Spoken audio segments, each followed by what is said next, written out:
thing. So, Yep. um, Go back 2 sessions ago. so Kerr, you were here for when we cashed in the mission, right? Yep. And then we signed up for the other ones. Oh, yes. So, We had dinner the last time I was here. Yep, we had dinner.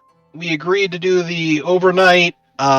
We fast forwarded through that whole thing. Thalia slept in the inn. I took a bath.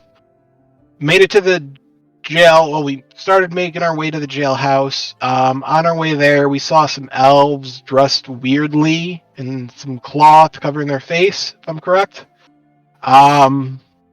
After we passed them, we came to a giant tree fountain.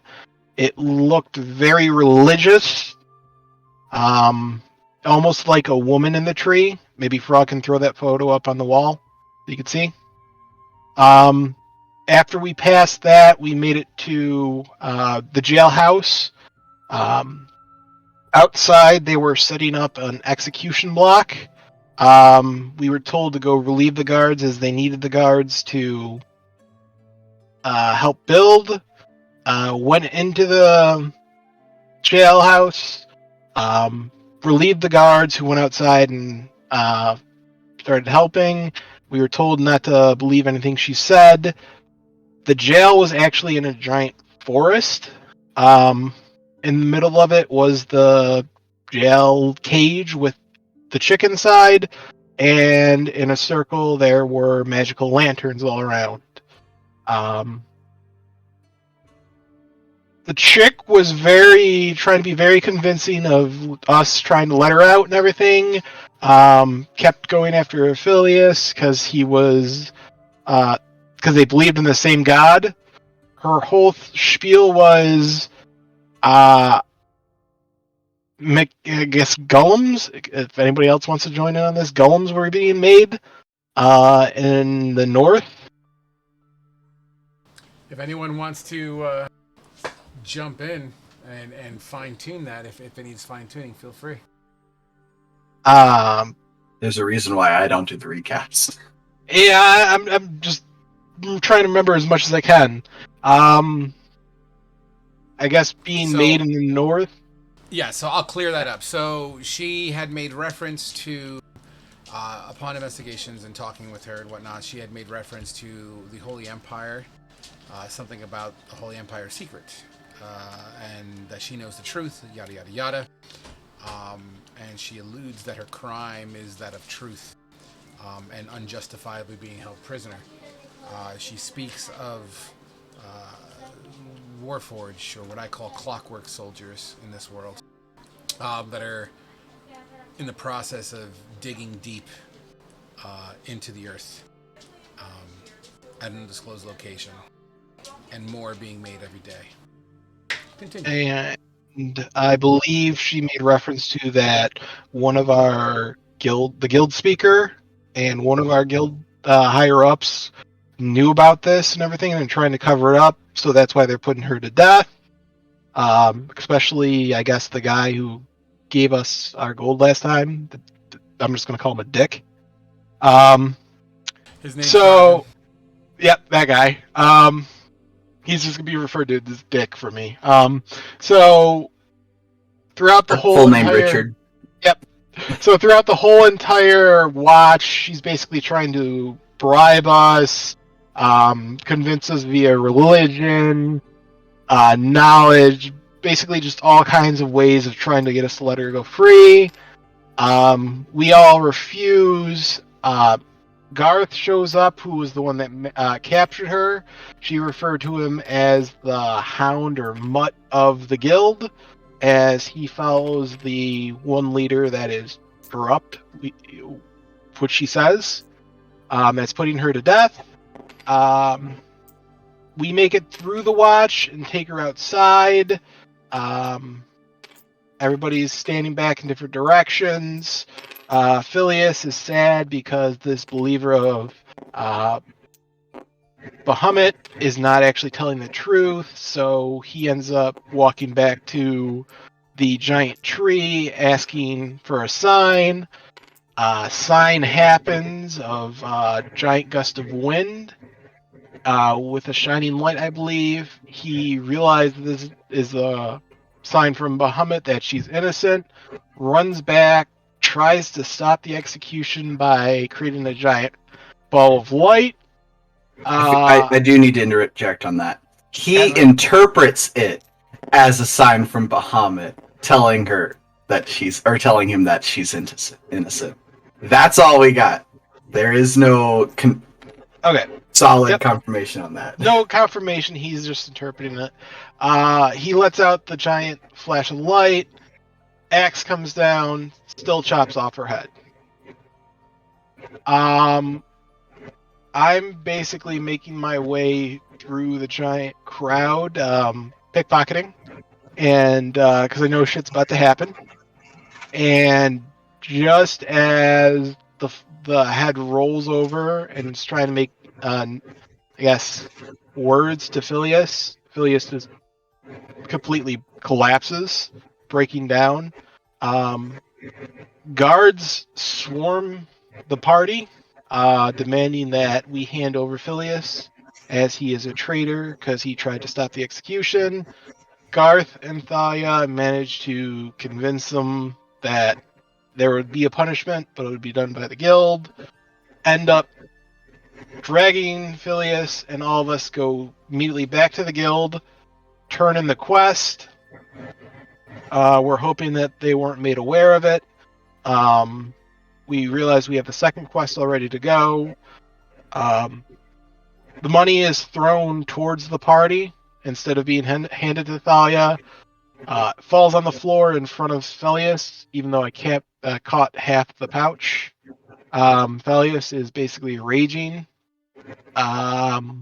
We end up leaving there. Garth gets called into the back room where the higher up guild master is, where it's like a fucking I don't know, imagine a gold mansion with just nice shit on the wall and everything.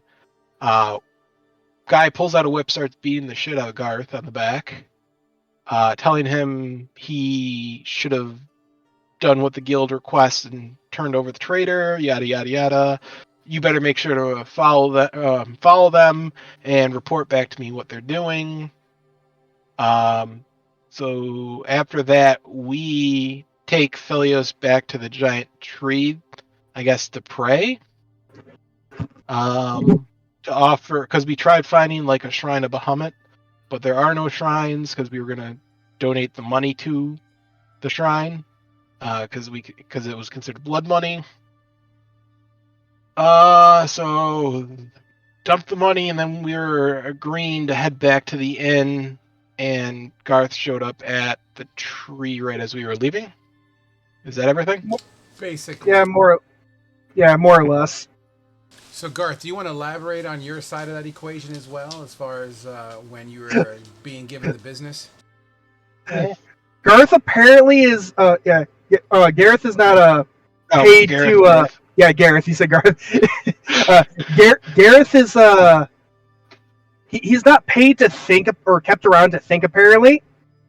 And he because he decided to try to think, he got whipped to shit.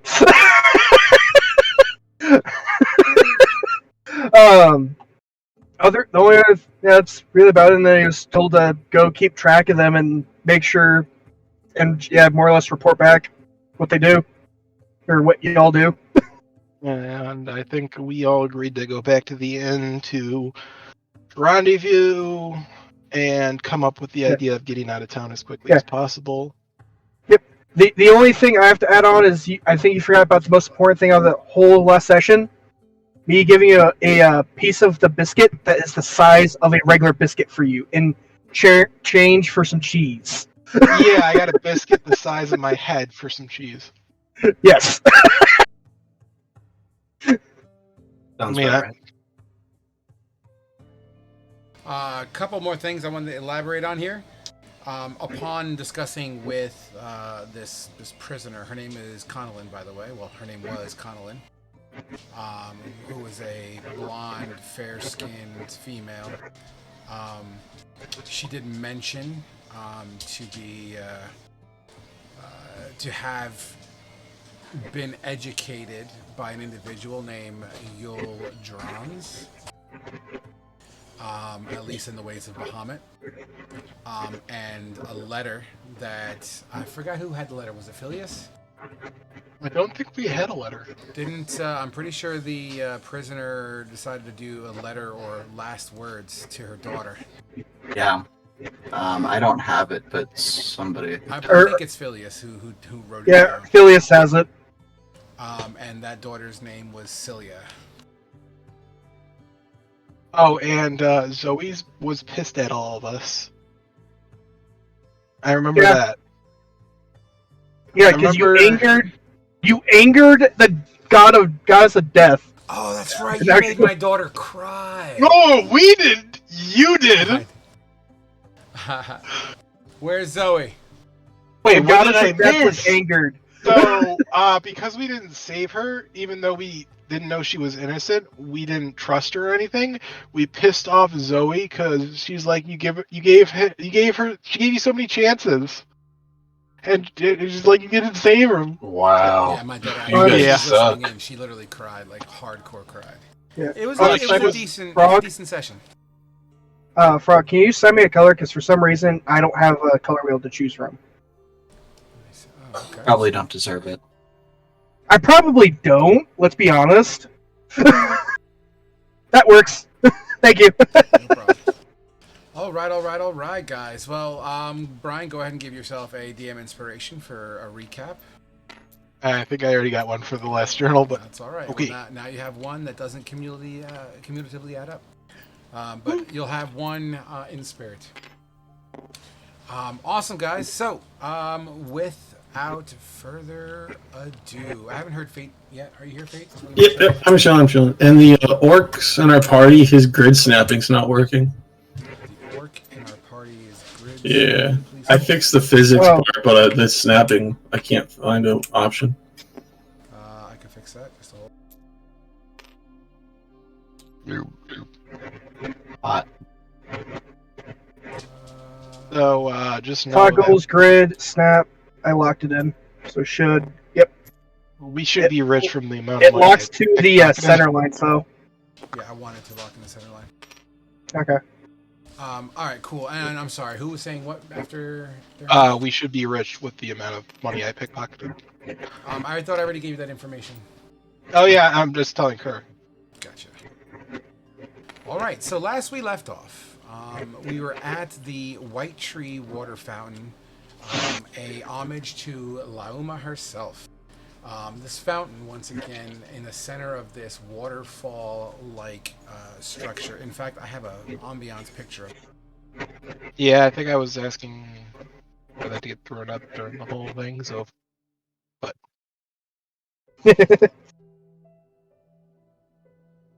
I think I described it well. White tree, looks like a lady. Water. Highly religious.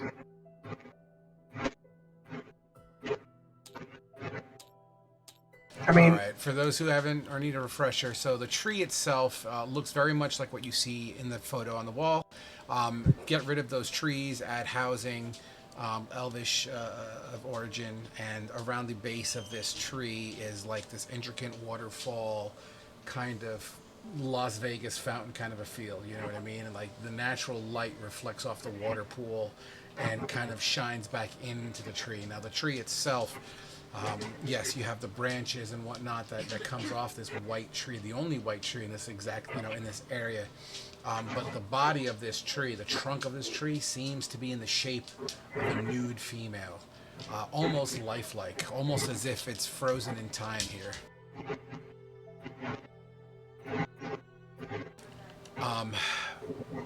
Carlitos, I know you were gone for 2 sessions, but essentially we're going to make sure that you were kind of like on autopilot during this. I know normally we do the demon baby, but there were some story elements dropped that would have directly related with your character, so I know navigating that's going to be a little weird, but we'll work with it.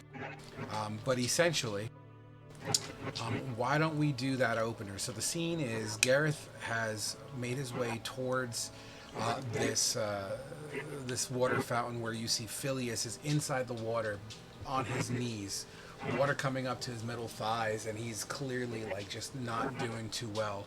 Um, Thalia, you were just on the outside of this water fountain, I believe. Yeah, I think so. I don't specifically remember exactly how we left off. Okay, so then seeing Thalia, or not seeing Thalia, seeing Phileas in the water on his knees, clearly upset, the light shining down in this, and you see Gareth walking up towards the fountain. Where would Thalia be in all this? I think she's kind of standing facing the road and letting Phileas kind of have his moment. Gotcha. Which would then take us to Flynn. Where would you be in that scenario? I'm busy throwing my donation into the pond, which is everything that's not gold, to tidy up my inventory. Gotcha. Which then takes us to Flea. I think after I dumped my money into the water after I handed out everything, because I think Phileas just let his fall into the water because he said it was blood money. I threw my 20 in. Flynn was throwing his change in. Thalia threw 10 in. And then I stepped out because everybody was shocked I didn't start stealing from the pond. I'm not a dick.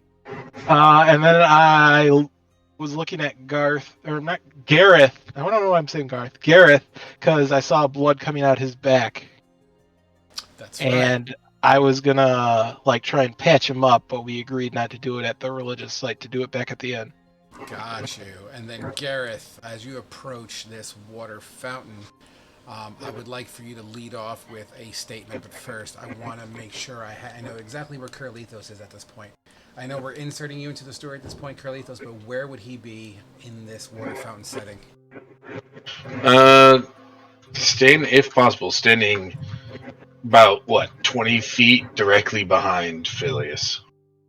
Gotcha. If possible. In the water or outside the water? If it puts me in the water, that's where I'll be. But it's like about 20 feet, enough to give him some distance and enough to be able to kind of hear if he's talking or praying or anything. Understood. Sure, you would definitely be behind him. I'm going to say 1 foot in the water, 1 foot on the shoulder of the water, little step. Which brings us to Gareth. So Gareth, you enter the scene witnessing, Carlithos on the edge, fucking Phileas in the water, everyone else kind of doing their thing. Flea has made reference to your back, and go, Gareth. He'll kind of just look down at Flea and go, "The back will be okay." Sorry. The back will be okay for now. Are we good to go, or are we staying longer? As the guy just looks from Flea to the party. I think we need to vacate. One of them Phileas is a little shook up, but I think Kerr can reel them in. I think we were going to go back to the inn and talk about the next steps. He'll just kind of nod his head and just kind of stand there waiting, I guess, for the party then to wrap up the Fountain Sorrows. Yeah, we're gonna head back to the nicer inn in town. Try to get a room that we can all talk privately in. I have some explaining to do too. Absolutely. As you all kind of gather your shit, Carlithos kind of bending down to help Phileas up. Phileas has gone practically silent at this moment in time as he seems to be into some sort of internal monologue. You make your way towards the White Tree. A restaurant / tavern / high class sleeping, call it a hotel for this time. But, not no Motel 6. We're up to the Best Western at this point. Making your way in through this entryway, and once again, the elven intricacies are quite lovely. Like white knotted vines just seem to kind of swirl and kind of twist around this doorway, this rounded archway doorway, like a double door scenario here, and it's taller than your standard door. It's like almost like 11 to 12 feet tall, just more so than the average door. As you enter into the main lobby, it's very much sort of lobby-esque. In the back, you'll see tables, chairs, restaurant-like kind of conditions. To the right, there seems to be a separate outcropping, more of a private stand-up bar, much smaller kind of scenario, but it does appear that they serve from this location as well, more of a cocktail kind of scenario. The patrons themselves, the robes they wear, the clothing they wear, the material is doesn't seem to be your standard rank and file. Nice, like nice velvety kind of attire. Some jewelry can be seen on many of these patrons. Elves, humans, alike. You don't see many people shorter than that, so you don't see any hobbits at the moment, no dwarves that you can tell. It seems to be pretty much elven, mostly elven, and human patrons here. And at this time of day, it's still pretty empty. It looks like they may have just opened up for business maybe about an hour ago. As I remember, the time of the day should be still generally early morning. You look to your left, and there's a desk, almost like a reception desk, and then there's like two staircases that seem to go around and behind and up. One would assume maybe that's where the rooms would be. There seems to be an elven female at the desk wearing like a blue kind of, for lack of a better explanation, uniform that seems to be very much in conjunction and matching that of this establishment. It's got like these white roots that seem to kind of swirl around, like patched into her nice blue velvet clothing. She herself has hazel eyes, and her hair, although from a distance looks kind of gray, every once in a while when the sunlight cracks in through the leaves and the canopy just on the outside of this, or anytime light seems to hit her hair, it tends to sparkle like a gray silvery color. She does seem to wear a wooden symbol of a gnarled staff, or at least it looks like a claw, but made out of wood, and it's like twisted, so it's in that same kind of coffin-like shape, but it looks like it's like a twisted piece of gnarled wood that she wears from a gold chain around her neck. Hello, welcome to the White Tree. Hello. We need to. Can you please, if you're going to, he's bleeding. I could smell it. I could see it. Can you not make a mess, please? But sure. What can I do for you? Well, we need a private room, or at least an area where we can talk and not be disturbed. Oh, well, we'll be serving breakfast shortly in the back. As far as rooms, she's not rude, although she seems to have prejudged. You guys don't look like the type of patrons that would be in this establishment. Yeah. Are you looking for food? Are you sure? We have a much meager rooms at the Broken Spear. We would like one of your rooms, and I'm going to slap down 15 gold pieces. Okay. One room, or because it just so happens to be 15 gold a night. All we're looking for. Just if it's a larger room, yes, just one. For 15 golds, I can get you one of our more common, enough to fit the group of you. 6, that's fine. There's only one bed, though. Make it work for right now. If I need to change it up, I'll come back and change it up. Sure thing. May I please get your signature here, and while you sign that, I'll go get the key. And I sign him. You grab this quill pen, and there doesn't seem to be ink in the pen, but as you scribe your name, it's almost like it automatically injects the silver ink on the paper, on the parchment. It's a fountain pen. She She comes back from underneath the desk and plops down this golden key. The key itself is a standard key, but it's nice, like old timey, with the little two barbs at the bottom, and the typical like skeleton key look. Yeah. Here you go, and any lost keys will be a five gold surcharge. Please enjoy your stay, and do try to keep it down. We won't be trouble. And Just up the stairs, third door on your left. thank you. And I'm gonna try to herd my party up the stairs urgently. As Thalia turns around, the first person that you would see would be Curlithos right behind you.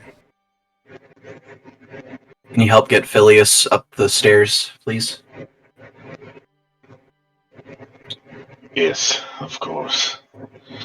Phileas, I know you've been through struggles as of late, but it's time for us to work this out.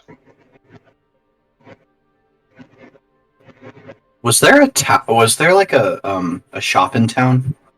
Did we talk about that at all? There is a shop in town. I don't think you visited it yet. No, because I think we were doing this right ass early in the morning, so they weren't open. I might send somebody to go get bandages for Gareth. Oh, But we can figure that out after we get to the room. yeah.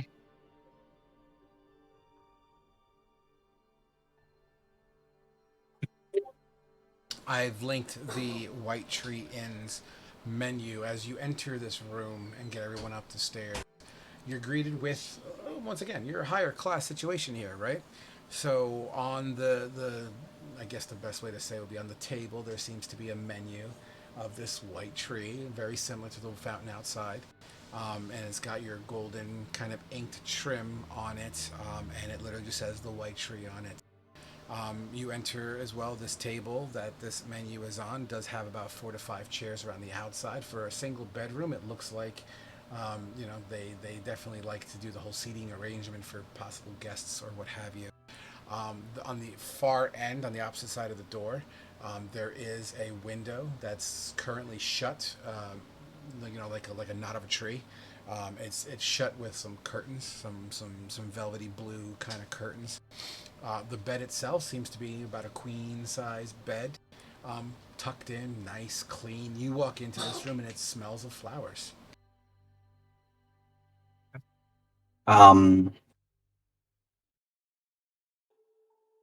gonna let everybody kind of take a load off for a second, and then we'll convene once that kind of occurs. Flynn, as you walk into the room, you see Curlithos and Thalia helping Phileas onto the bed to sit down on something soft. Phileas just kind of lowers his chin into his chest.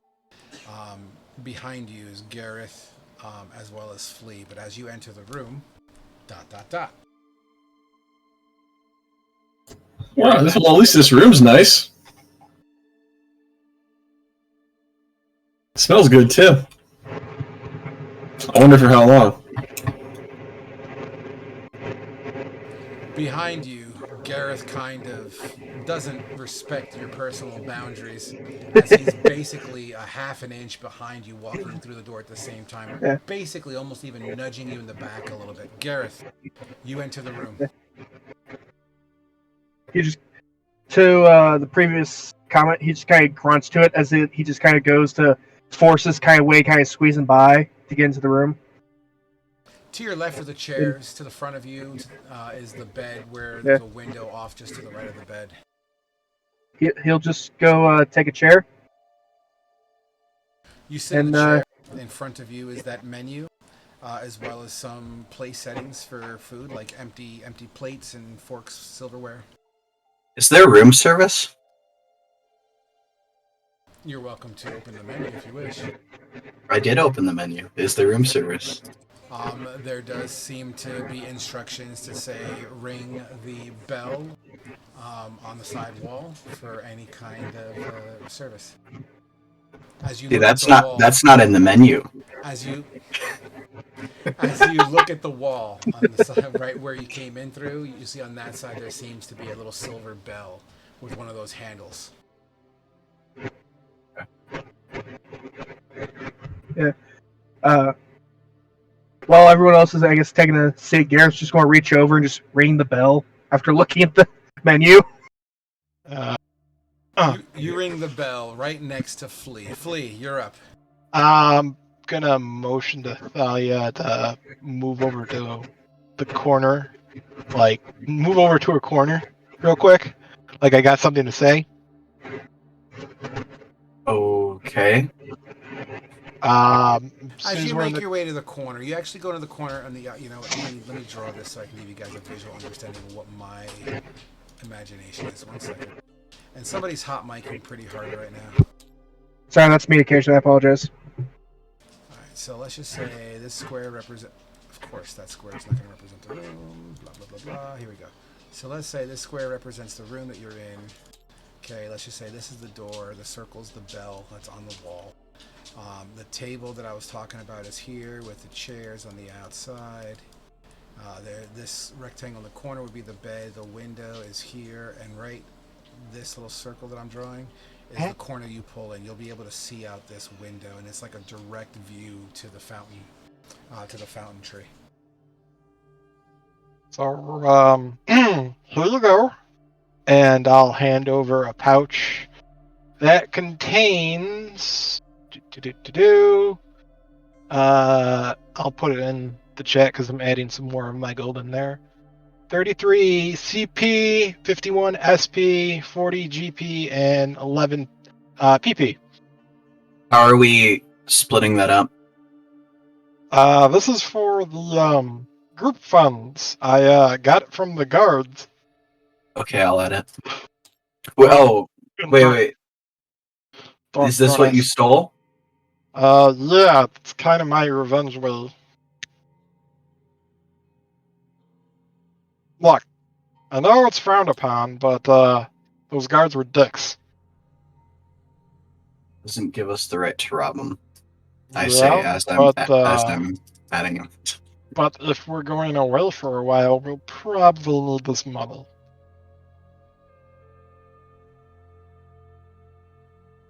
What I can't argue with that. Gain. Somebody's really quiet. I think Matt was trying to say something. Yeah. Sorry, I was messing with my mic sensitivity there. Should try to cut down the hot mic. They don't know is our gain. Just let them keep it.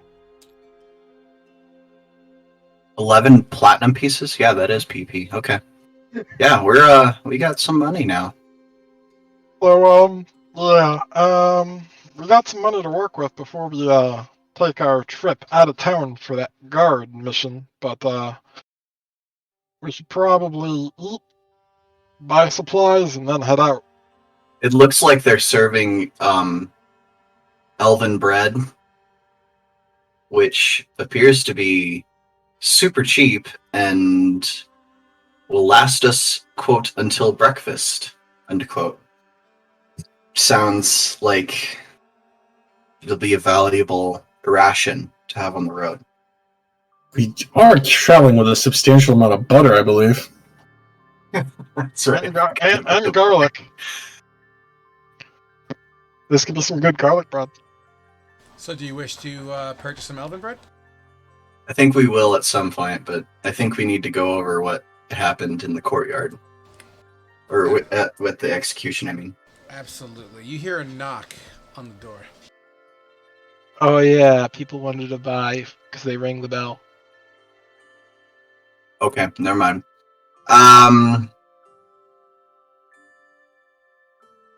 It's a good amount of.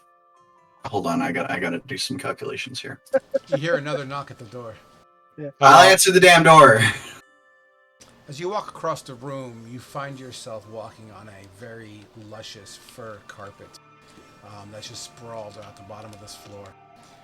You make your way to the door, you open it up, doesn't even squeak open, it just sounds like air moving through air. It just opens up. And you see that same female from downstairs. Yes, someone rang the bell? Yes, I would like to order 2 bottles of Elverquist wine. Ooh, good choice. And 100 pieces of elven bread. 100? Oh my.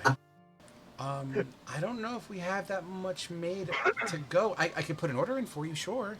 But I won't be able to get you that much right away. That's fine. We can wait. You must be hungry. Yeah. Flea will pop his head in. Some cheddar soup. Cheddar soup? Yes, absolutely. 1 second here. Cheddar soup. Do you want the cheddar in that to be chunky or smooth? Which would you prefer? Because I really like smooth. Oh, smooth is the way to go, sir. All right. Fantastic. Okay. Thank you very much. No problem. And Anything else from the group? Gareth will kind of pop up and all stuff. 5 bottles of the dragon's breath, as he kind of has his hand open with a piece of silver in it to pay for it. Oh my. Absolutely. 1 second here. She's scribing it down. Yep. Okay. With this much alcohol coming to the room, I wish to just once again inform you on our damage policy and the prompt reimbursement of any damages that are to be occurred during your stay here. There will be no issues. Okay, fantastic. I just wanted to make sure. Forgive me. I didn't mean to be rude. I'm told to say this. Yeah. But yes, I got this. What about for Handsome over there? As she points to Carlitos.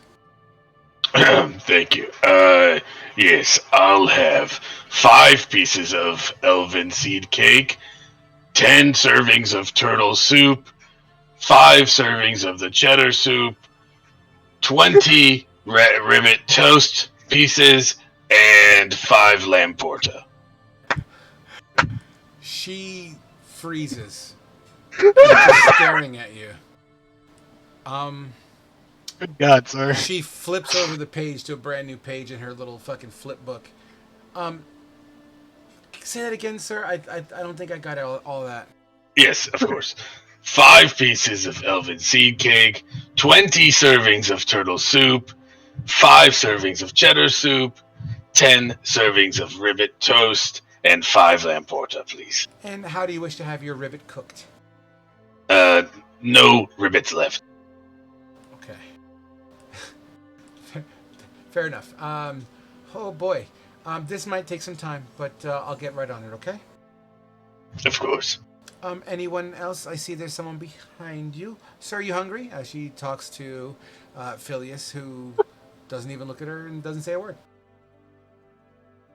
Okay. And, I'm sorry, sir. I didn't see you, as she kind of beckons towards Flynn.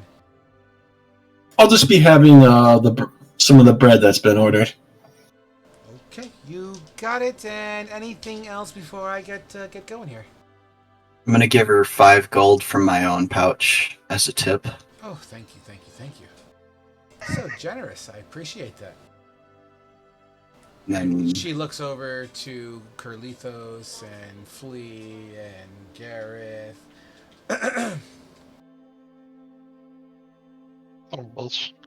I'll just say that in my mind and hand over 5 gold as well from my own. Oh, so generous.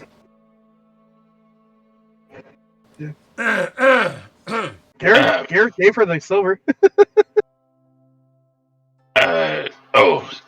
My payment. Yeah, how much do I owe you? Oh, that would be...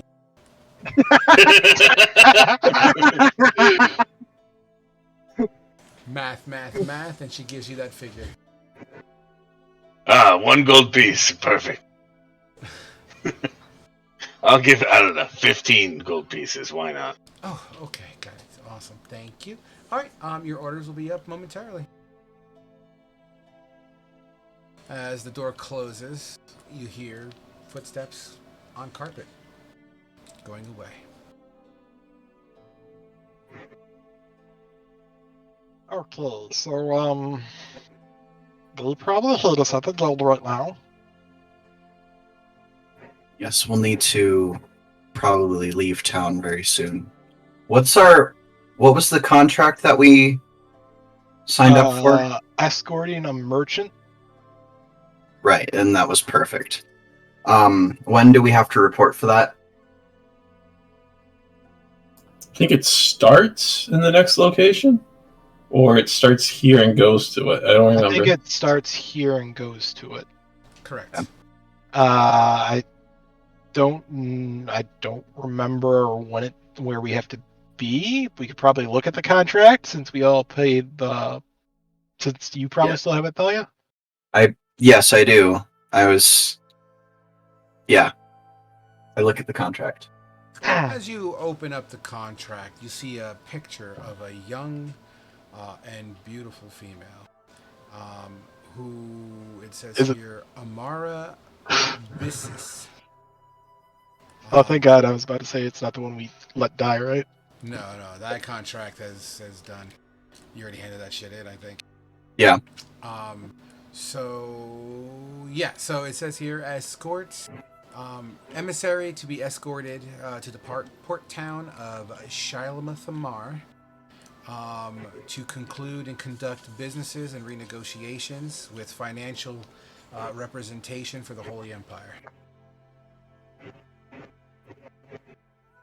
Sounds right. Sorry, can you say that one more time? I'm trying to do the math of the party loot here. Escort a emissary of the Dogs of War by the name of Amara Bisis, looking to get safe passage to the port town of Shilamathamar to renegotiate contract reimbursement. Basically, renegotiation of wages, essentially, is the mission for her. Does it say where we're supposed to be at? Guild. Oh, it's at the guild. Okay. All right.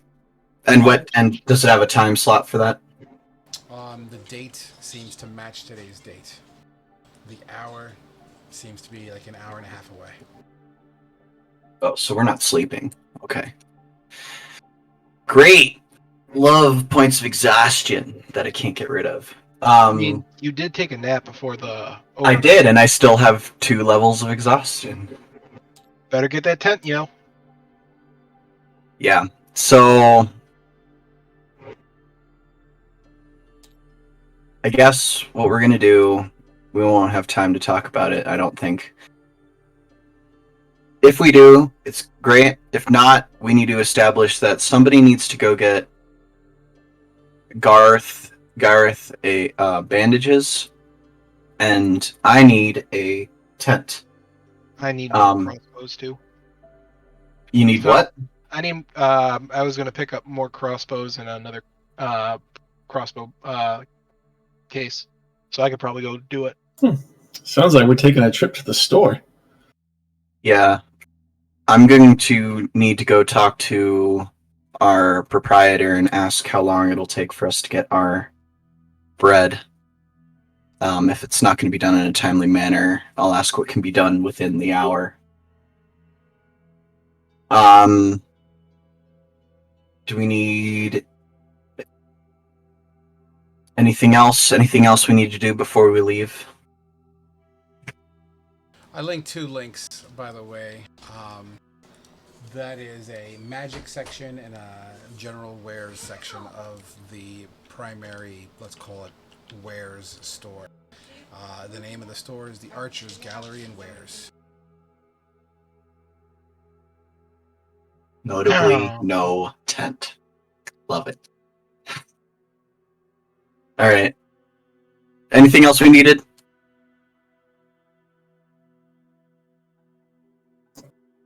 Okay, great. I'm looking through the shop. Yeah, I'm looking, man. Okay, all right.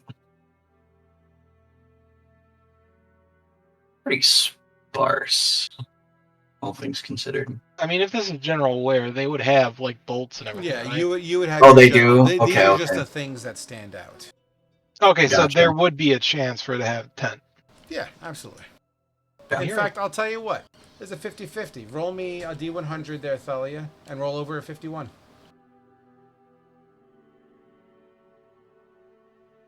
Good luck, buddy. Not quite.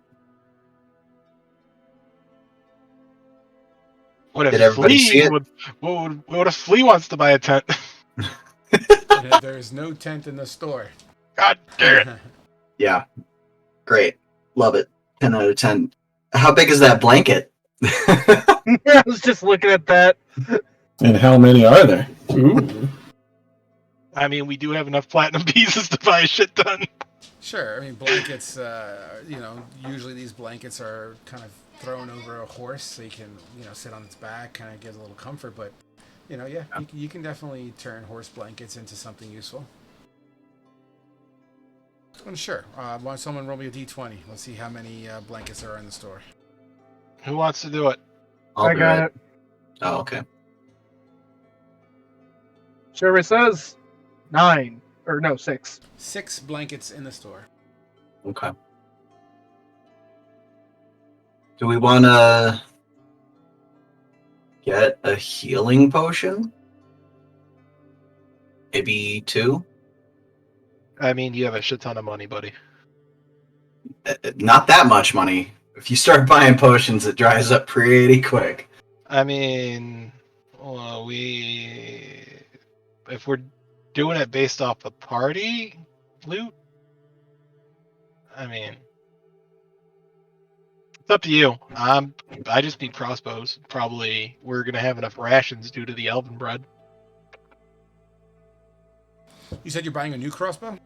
No. I'm buying bolts, 10 bolts, and another case with 20 bolts. Okay, that's perfectly fine. You know the pricing on that. Just reduce it.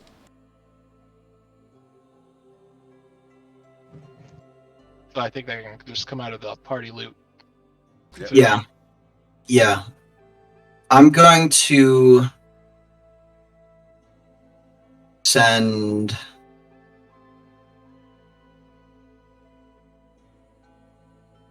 somebody. I don't even know who else in my party here. I'm going to send Flynn to go talk to the proprietor about how much bread can be procured within the hour, and then the rest of us will go to the store and buy some stuff. Because I don't think, Flynn, you didn't want anything, right, from the store? No, that should be fine. Okay, so that sounds like a good idea. And then we will meet all up at the guild hall in an hour, and if anybody needs to do anything else in town before that point, then they can do it. Fate, roll me a D100, please. Plus 20.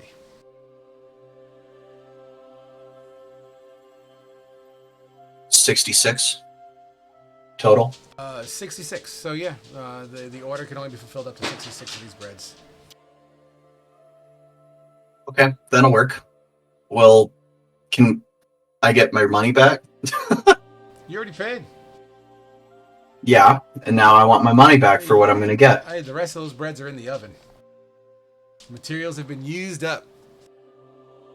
They made all that within like 10 minutes. And it all managed to get into the oven in 10 minutes. Within the It's hour a and a half. magical oven. It's an oven of beholding. You're welcome to file a grievance. Wait, I'm confused. If we paid for the room for the day, why are we not using it for the day? Is Because there we time leave- on the we- contract? We leave in an hour for the next contract that we signed up for. The room I could care less about. I want my money back for the bread I'm not going to eat. So I guess, Flynn, you have to negotiate that if you're going to do it. Or if we're going to do Flynn, it. as you go downstairs to speak with the front desk clerk, the same woman who took the order. Yes, hello. Hello, is everything okay with the room? Yeah, the room's great. I'm just here because of the orders we placed. We had a slight change of plans. We had to we actually have to head out here sooner than expected. So we just need the food that's going to be available within the hour. And anything else you can just leave as is. Well, the majority of those main meals are generally pre-prepped in the early morning hours, and the chef likes to really get it going here. But the breads are more of a custom thing. We only, because of the nature of those breads. Let me see. Give me one moment. Let me check the back and see how many are done. takes 5 minutes, comes back 5 minutes later. We're able to probably finish up 66 by the time that you said you had to go. Excellent. And all the other food? That will be definitely should be ready by the time you get going here. You might have to eat it on the fly. But if you're that certain of your time schedule, then we could try to pack them to go. However, it is quite a lot. I don't know how you're going to transport all this food. It is. I mean, is there any way that we can cancel some of these orders and get some coin back? Oh, you see, the materials have already been used. I mean, I could ask the chef. Even on the ones that are pre-made? I mean, yes, but you gotta understand that this is kind of, usually our patrons are able to afford such luxuries.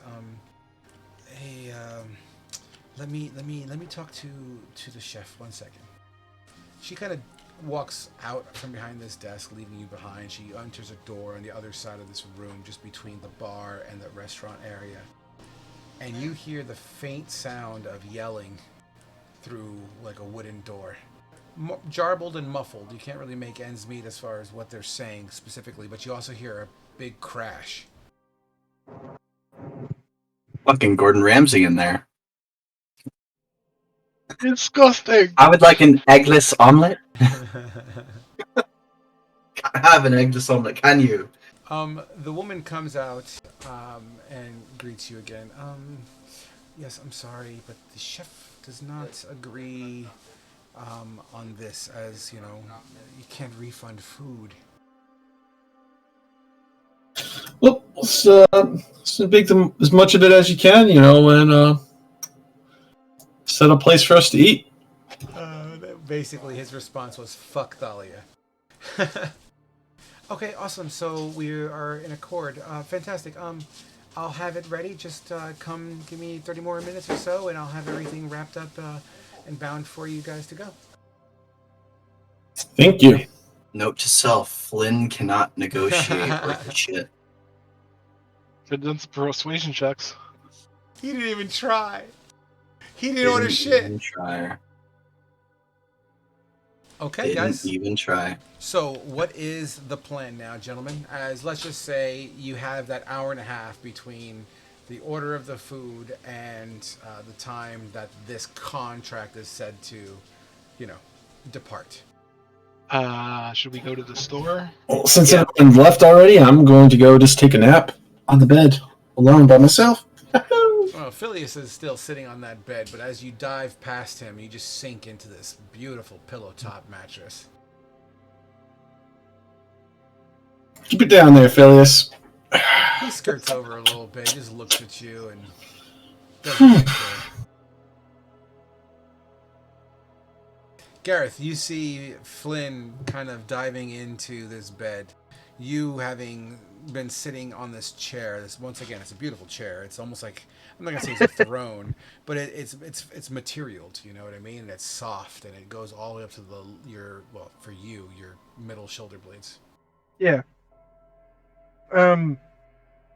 He's just kind of just sitting there waiting and all that stuff. It's like, doesn't need anything with the store, and at this point in time, the strikes from the whip that cracked open his back are just kind of like drying up and sealing shut on their own. So he's just like, it's like kind of like uncomfortable, like when you have like a scab under your shirt and all that stuff, they get stuck. Yeah, he's just got that going on the most, so he's just not really moving too much. So you're just chilling in the chair? Yeah, he's just chilling in the chair. Sure. As you lean forward and kind of move your back around, you feel that same, like when you have a piece of clothing that coagulates into, gets part of your scab and it kind of peels it off. You'll feel pinches and stuff like that as you lean forward, and you can feel the cloth go kind of reopen some of that scabbing. As you look behind you, you see zigzag patterns on the chair itself. God damn it.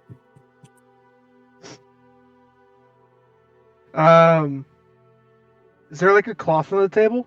Sure. No! Oh my god. He's going to grab the cloth and to kind of like, while sitting in the chair, like turn around, just try try rubbing off the zigzags on the back of the chair with the cloth. Oh my heavens! All right, hold on. What do we use for a roll on this? He's trying not to break the chair, but he's trying to like scrub the blood off. Yeah. All right. Are you just using it dry? We haven't gotten the drinks yet, have we? No, nothing yet. Yeah, if we haven't got any of the drinks yet, then yeah. Okay.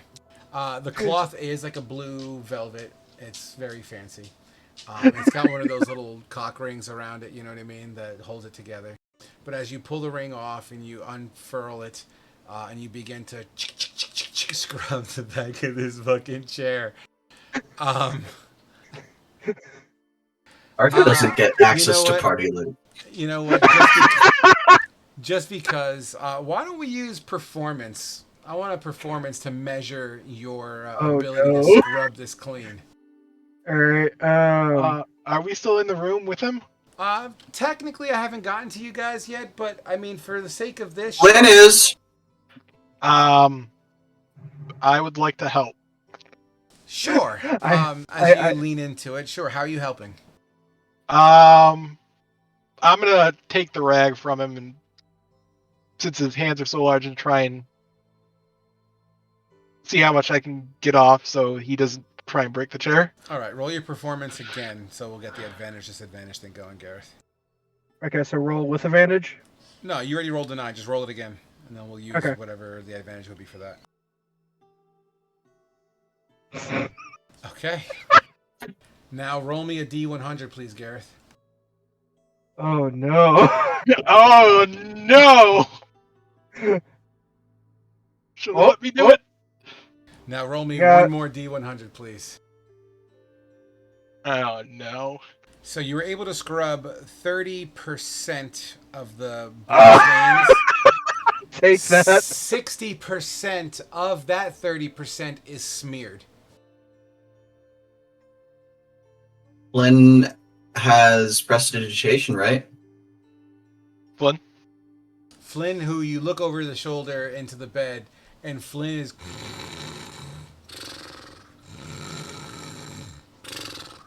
thought you about to choke a bitch. I seen the smudges. Gareth will kind of look at the cloth. See, we didn't get any drinks, and just kind of like hawks one in the cloth to get wet. Tries that. Oh my god!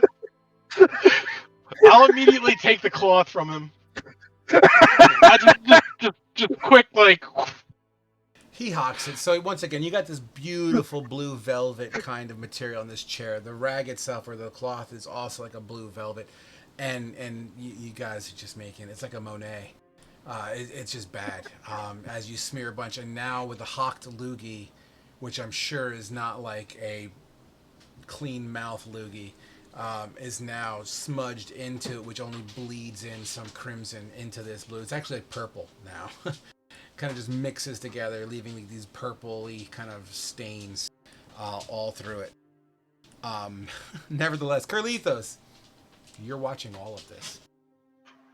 I'm sitting there watching this, and as they are making this situation worse, I begin to flip through my prayer book in hopes that there's something that I can find that can help fix this situation. Okay, you find anything? And no. No. And I'm just going to go back to my book, and I'm going to start reading scripture to Phileas. Absolutely. As you take a bionic knee and begin to speak to Phileas. He is responsive, although very little. And I'll leave it at that. So, Thalia, where are you at this point? I thought we were all had left to go to the store, but apparently we're all still in the room. This is within the hour and a half, so we're kind of time jumping within the hour and a half. So yes, the store thing can happen. I don't think we need to role play going shopping personally, but if there's something you wish to ask the patron, that's fine too. We need bandages. That's also not on the thing. Sure. And Okay. If they have ball bearings, I need to reload up on that. Okay. We need ball bearings, we need bolts, and we need bandages and and a bolt case as well. with another- 75% chance they have bandages. 30% chance that they have bolts, or not bolts. Excuse me, ball bearings. So I'm rolling. Is that what's going on? Yep. Roll for your bandages, and I said what? 75% chance. Yeah. That works. Beautiful. Awesome. And then 30% chance. So roll me. What is that going to be? A 70 or better? We take the 70. We're- Hey! Okay. They All got right, ball bearings. Yep. All right. How much does that all cost me? You can Google that. That's fine. Okay. Yeah. I don't know bandages off the top of my head. I'll just put what we need in the campfire.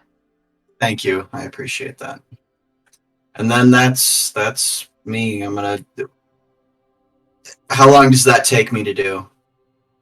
Well, we have an hour and a half to play with, so you tell me how long it takes you to do. I mean, I'm cool with whatever. If you're gonna go sightseeing, ideally we're gonna be Whatever. we're gonna be jumping into the next thing here. Your mic's all screwed up, Frog. Check 1 2. I can hear you, but you sound muffled. Check 1 2. Check 1 2. There you go. You're good. I would like to get it done as fast as possible, Were we buying and then maybe sleep a little bit. were we buying the blankets? I don't care about the blankets. Oh wait. Okay, so ideally, let's just say with everything going on, you get your supplies from the store, and everyone else is already in the room. Let's just say, as far as continuity is concerned, so Thalia, as you enter the room is filled with to-go bags, and individuals that have ordered their food are already in the process of ripping it open to eat whatever portions they can. So as you enter the room, the smell of food, and a lot of it, is in the room. Did we have a cart when we came to town? Nope. Nope. How are we carrying all of the other food we had? Probably weren't supposed to be able to, but we did it anyway. Okay. What was the full question there? I'm sorry. How did we carry all the food that we came here with? All of the, what is it, butter and onions or something like that? On your back, I suppose. Okay. I guess Frog's okay with that sort of continuity. I mean, we could definitely be sticklers going forward if you want me to be. I don't give a shit. I just want to know so that I can plan accordingly. Okay. So yeah, you got a ton of food. You have a barrel with that shit in it. What do you guys want to do? Oh.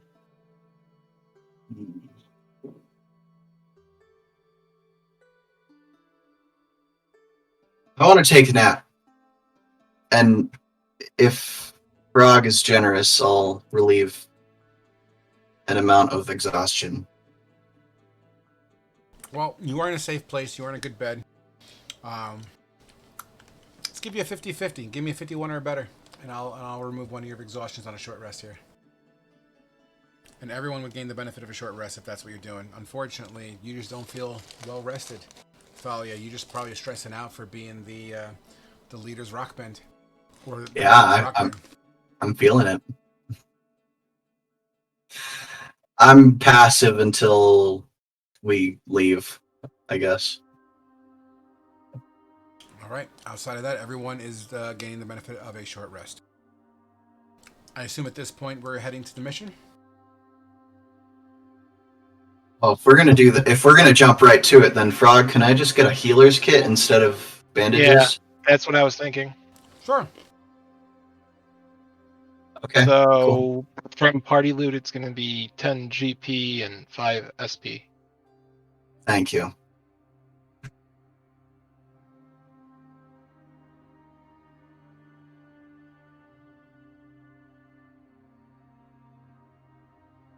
All right, team. Are we ready to go?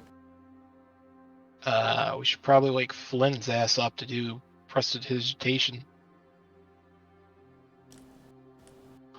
You're welcome to roleplay that. Mm-hmm. I'll start poking Flynn. Flynn, you feel a furry clawed hand jabbing you in the ankle. What? We have an issue. Do you have any No problem. Do you have any magic that can remove stains? Not available right at this moment. Fuck. Well, we might be paying a pretty penny for a chair. What happened? Points What at- happened? He Points says. at the giant problem in the room. Question. Oh How my big's this God. chair? It's enough to carry a decent sized orc in it. Well, no, I meant like, okay, so are we talking like recliner sized chair or like that's what I'm just trying to figure out how big the chair is and then how big the window in the room is. Oh my god. So the chair is like a imagine a dinner table chair, but it's got a high back. For you, it goes up to your shoulder blades. Okay. But it's really nicely done. This seems like pretty Okay. fancy furniture. Okay. Is the And window the open? window? The window is already opened. It's just covered by some blinds. Yeah. And it's a big window. Gareth overhearing that we don't have anything, he's like, he kind of looks at the chair and then looks to the window, and then kind of like, well, we can just put it on another building, as he kind of gestures towards like the open window in the chair, kind of doing like a throwing motion. No, we're going to accept the consequences of this. Actually, Gareth should accept the consequences of this.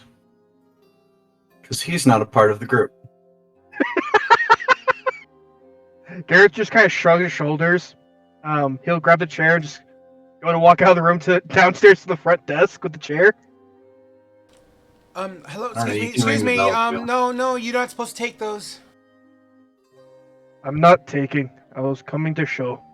I'm sorry about you. As he kind of sets the chair down. What seems to be? Oh, is that blood? What were you doing up there? And as Bleeding. she asks this, he just turns around and walks back to the room with his back to her. Excuse me, sir. You gotta. And as you kind of just make your way back upstairs. Let's. I was anticipating that we were all leaving to go, and he had to get stopped with his chair. The crybaby's here. Yeah, as Gareth comes back to the room, he returns to the room without a chair. Well, time out, Thalia. You did say you would cover any mishaps. No, Gareth is not part of our party, so I don't take responsibility for him. But she's gonna assume he is. He's not, and I will be perfectly happy to explain that to her. Gareth's hurt right now. Oof. Right? I don't give a shit. I went to the store to get you fucking bandages, and you bleed all over the fucking chair. Thalia, I have an idea. We're gonna make him carry. We're gonna make him carry the chair with us in this venture, and you can use that to relieve your exhaustion.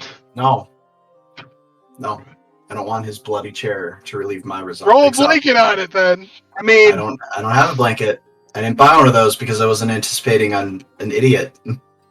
give or take on how much you weigh, Gareth could just carry you on his back via a chair. I'm a fairly heavy person. I'm currently just not including my actual physical body. I weigh 174 pounds. So As you guys discuss the dimensions of weight and the logistics behind who should pay and who should not pay for this unfortunate dealings and mishap, you hear a knock at the door. Oh fuck! I'll answer it. Yes. Oh, hi, Thalia.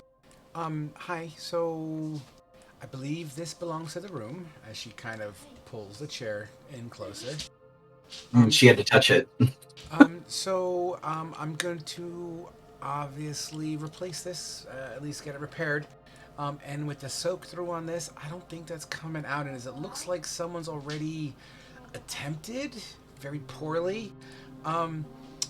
Yes, and she pulls from behind her like this leaflet. Can you please sign right here? No, Gareth can sign that. He's not a part of our group. Yeah, and she kind of... And I bought the room. She pulls out So that Gareth exact has same to- contract that you had signed earlier. It says here, under all circumstances, the responsible patron will pay for any damages, and this is your Yeah. signature, correct? The responsible patron is not me. Sorry, Miss Thalia, but look, this is your signature, is it not? The wording of the contract states, the responsible patron will pay. I am not the responsible patron. Yes, sir, but or ma'am, this is your signature, right? This is you. I saw you an hour ago write this. Yeah. And it says, what does the contract say specifically? Okay, I could tell that you're upset. I'm not upset. I just want to know what the contract says specifically to the letter. I've already gone over the details of this contract. I don't Forgive think me, you Miss did. Thalia, if I don't feel like repeating. Look, it seems like this is not going to go in a manner that I deem as healthy. So, if you refuse, that's perfectly fine. I will I just just want file. to know what I will file the contract reports with the necessary individuals. But sorry to bother. I will be up front if you need me. As she begins to grab the chair and start walking down the hallway. Frog, I wanted to know what the contract said specifically. Why didn't I get that information? It says, "He who signs the paper is the responsible one, motherfucker." That's not. Well, yeah, that's important to know, isn't it? So that I can negotiate correctly. Hey, you didn't read the contract, you just signed it. And I asked, what did the contract say? And Frog did not give me that information until after the conversation was over. So, Gareth, how are we going to fix this? Gareth just kind of looks at Thalia and just kind of rolls his shoulders in a shrug. I offered to throw a chair out window. No chair, no payment.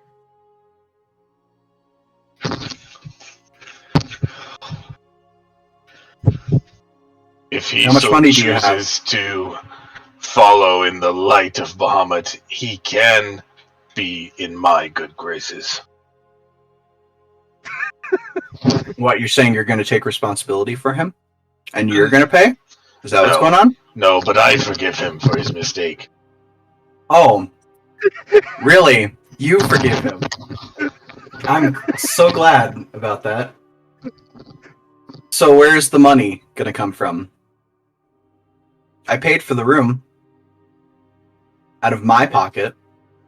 What money? She never said how much. I paid for the room, which was 15 gold, which she did say. So where's the rest of the money going to come from for the chair? She didn't say how much for a chair. So, Sounds chair like- was free. Now we go. Who's talking right now? I didn't hear that. Gareth, sorry. Gareth. It's fine. I'm ignoring Gareth, and I'm talking to Kara. If Kara's gonna This seems like a quite negotiate this. trivial matter. I will hand over the gold if necessary. Who finally speaks from sitting at the foot of the bed in front or near Flynn's legs, as Flynn is in the process of sitting up to get out of the bed. Phileas, you still need to be punished for last thing, and this is not your issue. This is somebody else's issue, and I stare pointedly at Gareth. Listen. Let's just find out how much it is. We can deduct it from the next quest reward, but we have to get moving.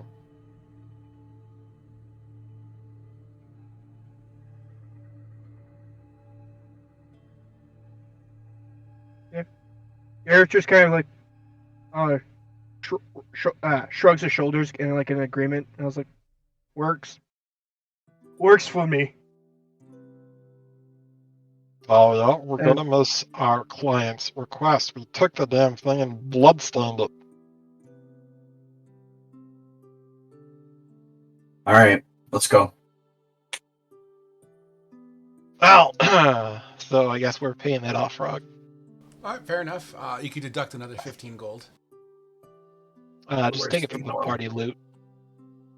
That being said, as everyone begins to get ready and stand up, those that are on the other side of the room by the window and bed area, so I believe that's Curlithos, that's Flea, that's Flynn, and I believe that's generally everybody that's on that side of the room.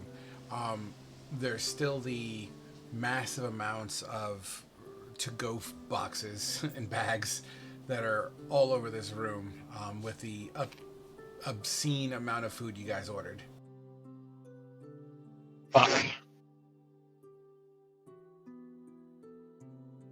Wasn't too smart there, guys. Are they in bags? Yeah, they're all twined up nicely. They're actually You're just. I'm sorry. Is it Flynn? You're just like, it's going in and out. I said, not too smart, gentlemen. And Flynn basically takes 2 loaves of bread, puts it in his bag, and he grabs a third loaf and he starts to eat as he heads out to the door. How hot are my soups? Are my soups ready? Anything of mine ready, or just the bread? All the food's already there. Okay, awesome. How hot is my soup? Is it enough time to cool down to room temp, or is it still pretty hot? It sat in the window for a few minutes when it was done. Cool. It was I'm one of the gonna first things. just chug all my soups if I can. That was 20 or 30 altogether. It's been 25 soups total. Oh my god. Give me a con save, man. I'm 347 pounds. I gotta feed this beef. Bro, I was almost 400 pounds. 2 soups filled the shit out of me. Gotta feed this meat.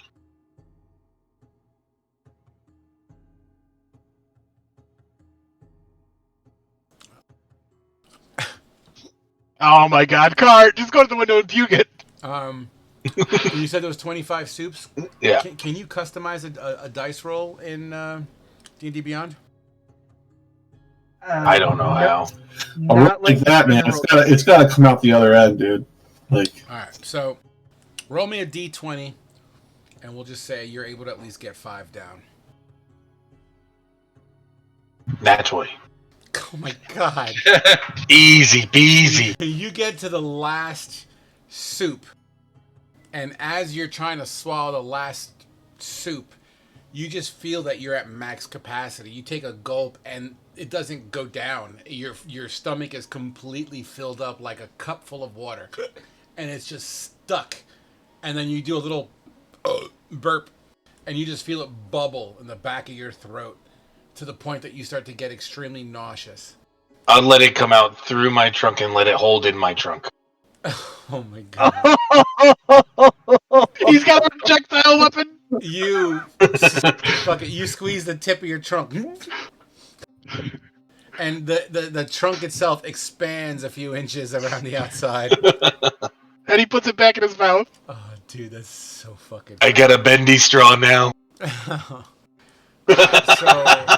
I'm going to go ahead and say you got like 4 to 5 soups in your trunk right now. Okay. It's warm and it's tasty. So these breads are considered rations, right? Yeah, if you can find room for them. I have 61 of them in my backpack. Okay. If anybody wants any of them, put them in the loot chat and I'll deduct them out of mine. So I'm going to say, I love you, baby. Good night, baby, I love you. Zoe, I'm sorry, before you go, who's dying tonight, Zoe? You have these individuals. Sorry, it's a tradition. Phileas, Carlithos, Flynn, Thalia, Flea, or Gareth. We're not making life choices here. Thalia? Alright, got it. Alright. I want to die. It's okay. She's died before. So this bread, if you were to eat it, tastes like pound cake. And, they're like, let's just say 5 to 6 inches wide and about 1.5 inches to 2 inches thick. I'll do 5 there, Thalia. I'll take 5 off you. Okay.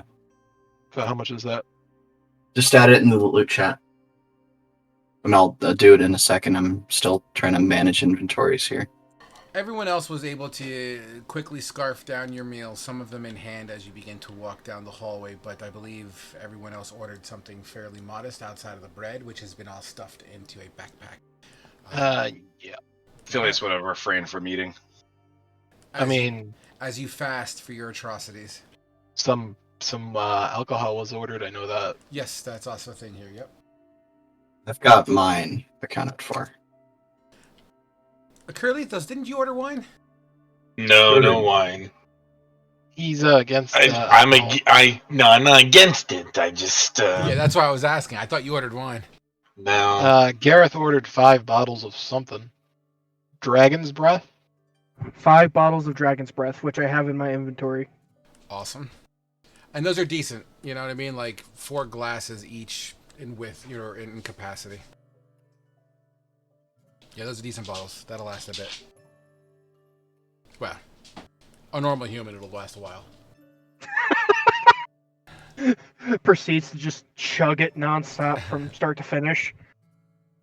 All right, gentlemen. Did you do your bedroom stuff so we're good to go? You make your way down the hallway. And as you enter this common area, at the desk there is a tabard individual. Can't see his face because of the helmet he wears. He does seem to be adorned in a position of power. By power, I mean like law enforcement of sorts. And he seems to be talking with the main front desk clerk. And as you guys make your way down the stairs from around the desk, that's them over there. This individual turns his head and looks at you and points at you, Thalia. And kind of gives you the whole come here finger. I go over, and I'm gonna. I'll listen to what he has to say. Actually, I'm getting a complaint here. Something about destruction of property and your refusal to compensate based on contractual obligations. there was no refusal. I just wanted to know what the contract stated that I signed, and she was being very. She was hiding that information from me. Hiding. One second. He turns and grabs a piece of paper off the desk. This is your signature, correct? I just wanted to see the contract, and she did not let me see the contract. So now that it is here, I would like to see it. Now that you are here as a moderator and can watch me read it and then see what I owed. Absolutely. Or what I owe. Excuse me, ma'am, please calm down. We're just trying to get through this peacefully, okay? Here is the paper you signed. Exactly what we explained before. Okay, and how are we determining the price of the chair? Well, this custom kind of work, that's up to the proprietor of this establishment. Yes, I've already spoken to, it'll be a 15 gold compensation for damages and refurbishment. Great. I slap down 15 gold pieces out of my own pocket and ask, are we done? Ma'am, yeah, this should cover it. I do hope next time you read your contracts before you sign, but nevertheless, we should be clear here. Thank you for your time at the White Tree. Please do have a fantastic day. We hope to see you again. And I walk out. Well, we aren't going to be allowed back there. As you make your way out, Phileas, the first thing you see as you go through the doors is the White Tree Fountain. By the way, it's good to see you, Steve. Welcome back. It was a long work day. Phileas will literally just sigh as I did and stand there for a moment. Carlitos, as Phileas stops, you almost accidentally bump into him.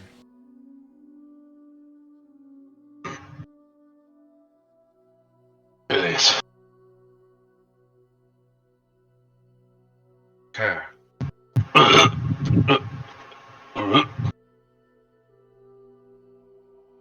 As What you we hear do- as you no. hear that happening, you see a little dribble of cheese soup,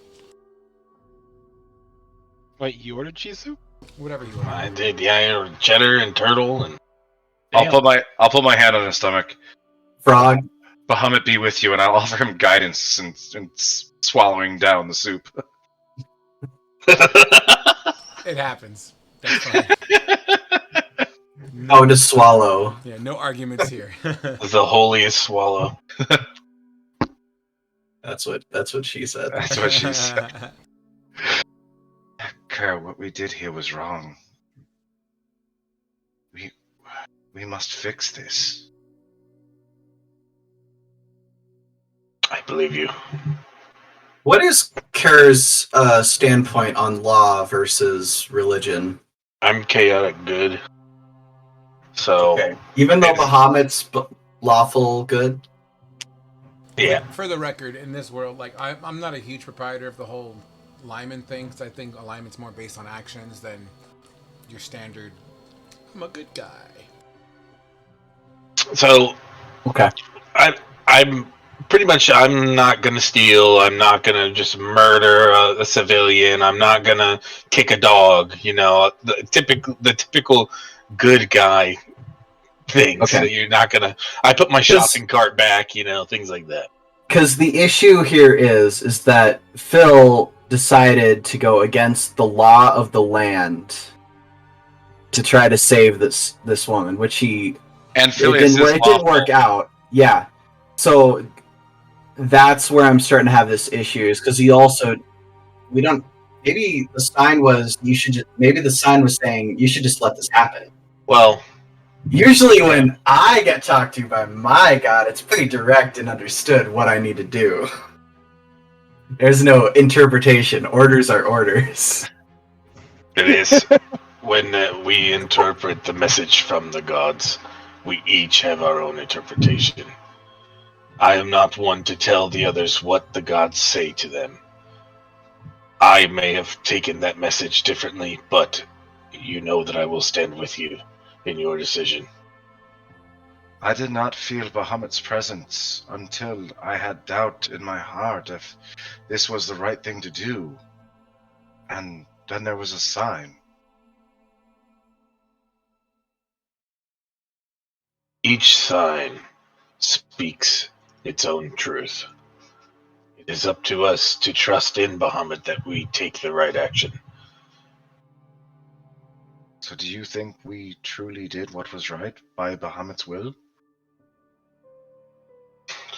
Bahamut's will be yet made clear. But for now, if you believe it to be true, then we should follow in that path. The gods only look down on us when we waver from what we've been told and what we believe. I do believe we should look into what she said was a threat in the Northeast. I at least want to give her daughter this letter. If we were truly in the wrong, then I will own up to the consequences of my actions, and I will put my life in her hands. I stand with you, brother, through and through.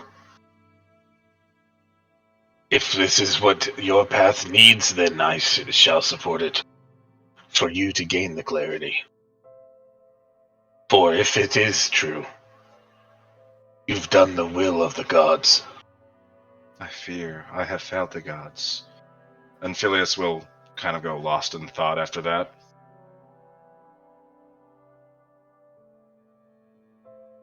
You continue to walk past the fountain. The fountain's now on your right-hand shoulder.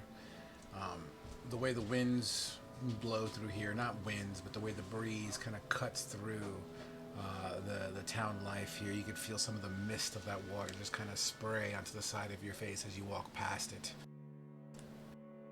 Flynn, you look around. You know, your standard day, man. There's people out and about. There's carts coming in and out. The main street is your standard main street.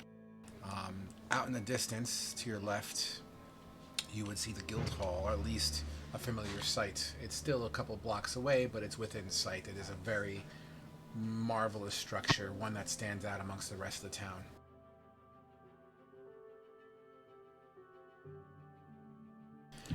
As you all make your way there, Gareth, getting closer to the front door of this guild hall, where's your head at?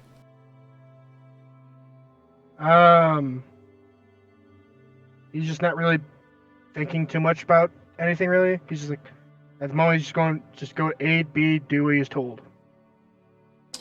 Flea, perception check, please. Perception check. 12. Coming towards you down the street, in your general direction, although focus not on you, there seems to be a man currently patting himself down, saying, "It's gone! It's gone!" And he seems to be making his way closer to you. Do I notice this? Of course, he's not being quiet at all, but Flea is the one person that would be like, I know that guy. Lee, did you do something? I don't know that man.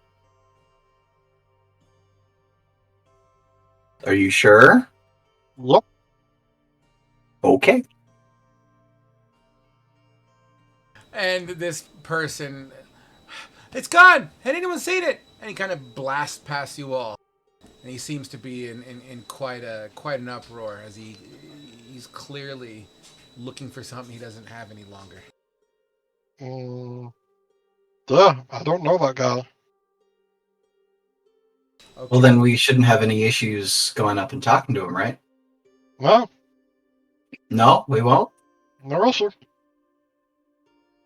As you guys Okay. banter back and forth, you make your way to the front of this guild hall where those two intimidating soldiers with their halberds have them crisscrossed. Business? We're reporting for this contract. I guess or no, they can't read it, can they? Fuck. Nope, they can't. We have an escort that's supposed to leave here today. Around now. Yes, around back where the holding cells were is where the escorts are to start out of the back end pathway. You should know this, so go there now before you lose your opportunity. Thank you. We'll go. You start making your way around the building in a familiar territory. Through this section, gallows are being taken apart at this point in time. The spot that once had a woman hunched over is now deconstructed mostly just in boards. All you see is a stump that would have been the foundation structure holding that whole thing together. Phileas, please let me know what's your passive perception. Can't hear you, but I think you said 12 if I'm lip reading properly. I actually think it is 12. Yeah, it is 12. Got you. Great passive perception on my lips. Thank you. As you walk through this area, there's some dirt on the ground that's still kind of wet with crimson red mixed in with it. He will take a knee down to the ground, just kind of grasp some of that dirt and hold it to his chest, and a tear will fall down his face, and his eyes will flicker bright red really quickly. Gareth, as Phileas drops to his knee in doing this action he just explained, he did it quick. You practically almost trip over Phileas as you walk basically straight through him almost, and your leg gets caught on his back foot, and you kind of side stumble a little bit. Gareth will just kind of like grumble a little bit as he just kind of moves through him. As you move through him, you look over your left shoulder and you see his eyes flicker red briefly as he clutches some of this dirt. Flea, you yourself are nimble enough that you kind of hook to the left a little bit. Thalia's ahead of the gang. And Carlithos, what are you doing at this point? Just kind of making sure that everything is hunky dory throughout the group. That nothing's out of place, and getting ready to do this thing. Absolutely. And then Flynn, you yourself are kind of taking up the tail end here. Is there anything in particular that you wish to do or say as you walking through this gallows area? Clint's just about finished his nice loaf of bread with a little butter on it. As you guys make your way to that tunnel kind of hovel thing that we had discussed last sesh, through the shadows and coming out, you start to see a figure. Some of the sunlight that's kind of shining into this tunnel, the only thing that really is noticeable is a lock of red hair that seems to flow with every step she takes. Coming out of the tunnel in pure sunlight is a woman that looks very similar to the photo on the wall. Hello, boys. You must be my escort. And we'll take our quick break here because the next chapter of this story can get in detail. So we'll take our 10 here, and we'll just go from there. Right? Sounds good. Mm-hmm. What I miss, boys? There you go. Not much. Garth ruined a chair. Gareth. Was it a shirt? No, it was his back. Yeah, it was the Spinal. blood stain on the back from the whipping. Spinal. I tell you what, I've never. I tried. Oh, go on, Frog. I'm gonna say I've never role played a bloody chair before. Yeah. It was an experience. I wish he let me do the use the cloth because I have 7 performance. Yeah. I mean, hey, he tried to clean it. All right. We did do Flynn. shopping, so Flynn, what Oh, yeah. what kind of spellcaster doesn't take fucking presentation? Before I go to the bathroom, you're welcome, Phileas, to look at the links I put in the loot chat. The loot chat. There's a store there if you got the gold. Just I assume you went shopping. Right. What is this gold that my brother pasted? I'll let him explain that. I'll be right back. So the one above it is the total of the one. My first message at 742. That was the money that I handed Thalia to add to the party gold. The one underneath it is the total party loot before we did any shopping and buying rations. All right. So none of that goes to none of that I'm adding, right? I still at 125 gold or whatever. Yeah, you dumped your 20 gold into the water from the last mission. All right, cool. So you go ahead. What I'm currently reading for totals is 11 platinum, 165 gold, 41 silver, and 51 copper. Is that because we subtracted the... That's with your purchases and the healer's kit.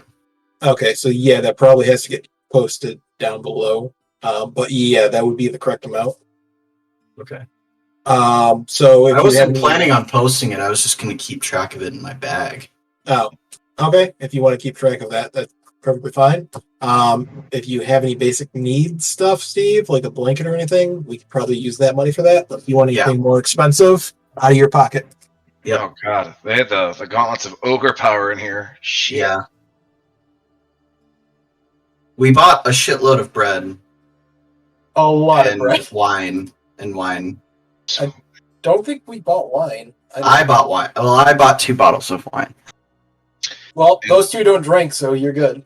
Insert Oprah. I love bread. Well, you can make garlic bread now, Steve. Also, is Flynn not in the chat here?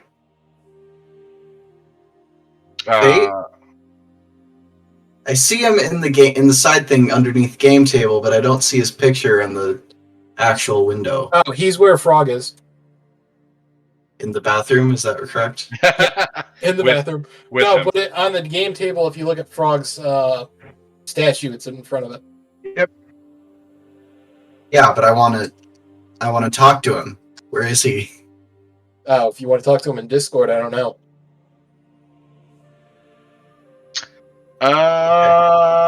Did we pick up any of these scrolls for Fate or Flynn? We haven't picked up any scrolls, no. Oh, these scrolls are cheap. Well, Are they? we only We- have a limited Even amount of money. for maybe Steve. one scroll, and that's it. Yeah. I have 125 gold. I'll pick up a couple potions of healing. Okay, man's picking up potions of healing. Oh, hey, I'm a cleric. I'm gonna be there for people, whether I have spell slots or not. Okay, babe, watch. That's Golden Girls. I'll be there for you. Wait, no, that's Baywatch. Fuck. I'm back. Welcome back. Golden Girls is thank you for being a friend. Thank you for being a bitch. Travel down the road and back again. Your heart is true. You're a friend and a confidant. Yeah, I'm old. Hey, boomer. I take that as a compliment. So No, don't take that I as mean, a compliment. Boomer's I upset. have a YouTube playlist that the first song in it is "We Didn't Start the Fire." well, that's Billy Joel. Oh We yeah, only play 80s Billy Joel. yeah. Come in. Where? Why can't I find potions of healing that are just regular? Oh, there's You had potions categorized of weird. healing I in think there. they're in other. If you want to search other, do potion of. I was looking at. Oh, it is under other. Why is it under? I know. not under I know. potion? It's so weird. What? I don't know why they did that way. Because how the system has it flagged is it's for some reason a magical item, but when you go to search for it, it's not. Oh, well, it is like a standard thing, so. Yeah. Did anybody It- see it- the videos I posted in general chat about the about how potions are carbonated so that they can be No, I drank missed quickly? that. I missed that. When was that posted? That it's Oh, I just see it. I see it. yeah. And he has a follow-up video about like, oh, the if the cork comes undone, that's why you wrap it in twine, and he demonstrates it right there. It's so funny. And that they're probably not red but brown, and he says Dr. Pepper is the best healing potion. So good. Best I healing love potion D&D ever. TikTok. Dr. Pepper. I love D&D TikTok. Some of the best content you can find is on D&D TikTok. Oh no, here, give me a sec. Came across this earlier today. Where was it? How to describe a partial cover in D&D to men.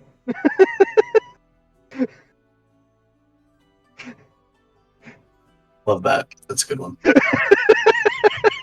It's like when you're trying to describe cover types in D&D.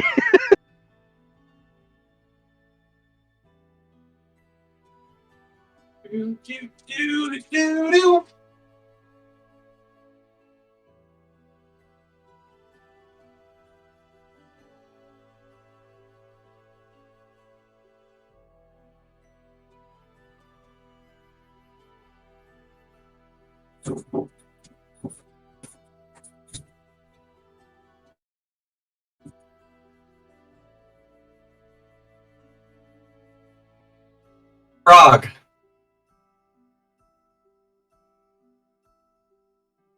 Amphibian. Thalia. Where'd Flynn go? I have a burning question to ask him.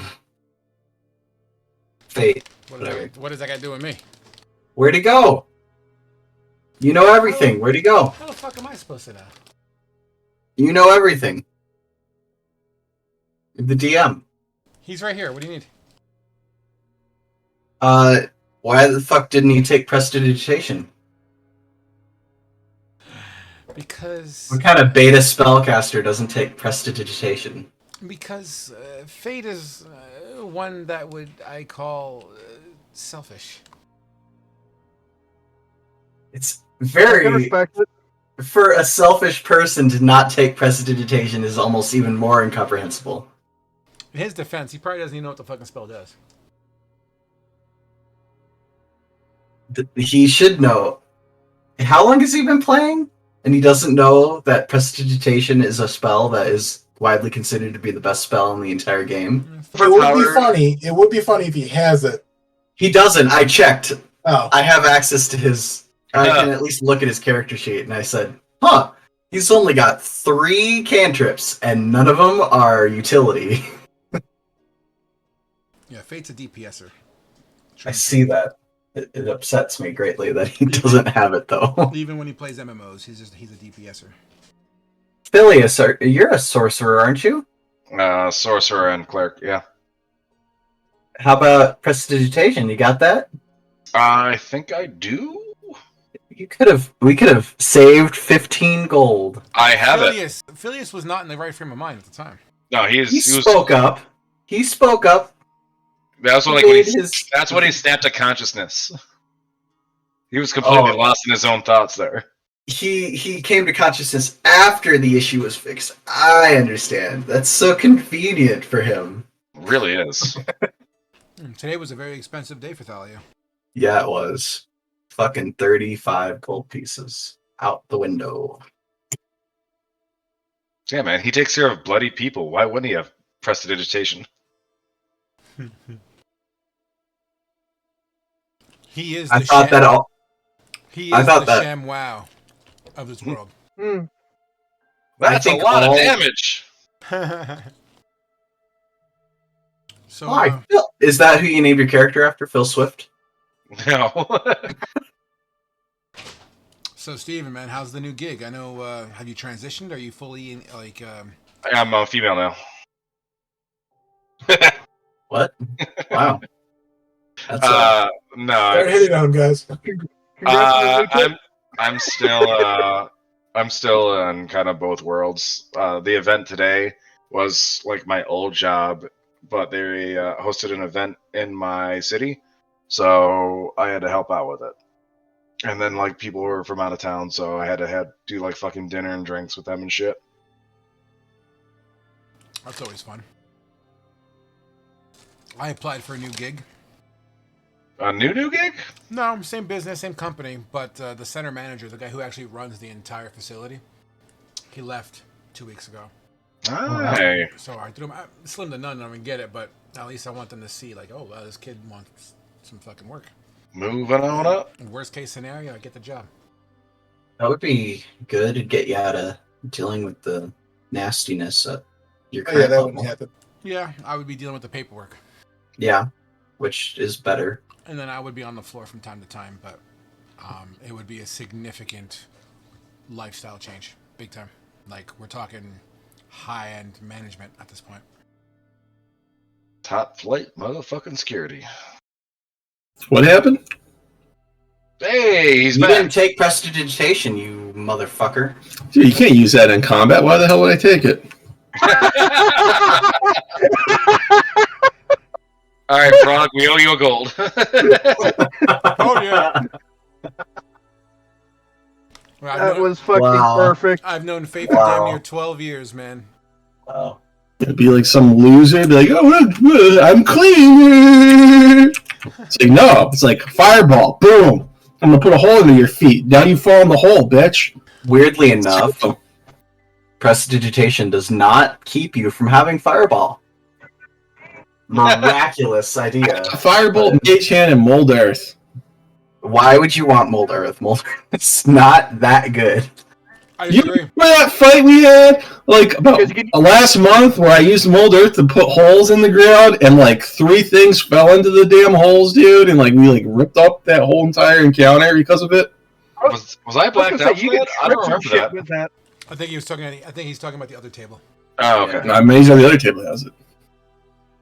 I was about to say, Wait, how many tables are you a part of, Fade? Just the 2. Oh, did I miss announcements? Were there any announcements? I don't think so. That's a good question. Nothing big that I'm aware of, unless I All right. forgot. Well, I remember you were last. gonna I remember you saying you're going to ask the other table. I just Frog's trying a new table on Sunday night, right, Frog? Yep. No, but he fucking harasses me every day. This is a new table started? The new table started? I just remember you were pondering about going back to weekly cadence on stuff. So I was just curious. Yeah, 2 weeks ago, something major happened, and I haven't really given much thought, to be honest. Yeah, it's Another rough, baby. rough week of work that week. I don't know if you know, I saw a girl slash her wrists pretty decently too. I think you mentioned that. I can't remember. I think I put it in chat, but I didn't really talk about it. But it was rough. It was a very bloody encounter. But yeah, anyway. But so everyone's back. It sounds like. Huh? I'm back. All right, cool. All right, dudes. As you make your way through this execution spot, with Phileas still kneeling on the ground, this red-headed, fire-headed, elven woman steps out, greets you with a "hello, boys," and a very light, airy kind of sound. Very, I don't want to say risque sounding, but you can tell she has some sort of a sex appeal in her voice as she looks you all over. You must all be my escorts. As she kind of cracks a flirtatious smile at you in your directions. I would still kind of be on the knees on the ground, just being fucking pushed aside from Gareth. Well, no one's ever kneeled to me before. Thank you. I don't think he would even acknowledge her. Well, who am I reporting to as Rock Band? Who? Hello. I'm the rock band. And you are? Since she greeted us as "hello, boys," and I speak up with my clearly feminine voice, does she have anything to say about that? She definitely probably cracks a little eye. All Okay. right. I was imagining, like, you know, in the first Iron Man movie when he's getting escorted by all the soldiers in the jeep, and the woman Yes. speaks up and he's like, "Good God, Oh, you're a woman." You're a woman, yeah. But yes, hi. So you're the Rock Band? Oh. Yes, I am. Do I get the grace of seeing your face? I don't show my face to just anybody. Well, if you're to be my protector, I'd like to know who's protecting me. Dogs of War are protecting you. Okay, hi. Fair enough. I'm Amara. As she extends her hand. I'll shake it. Thalia. Roll a wisdom saving throw, please. Oh, charming. That's a 5. You don't feel threatened by her at all. In fact, you feel quite comfortable in her presence currently. You may at least just see your eyes.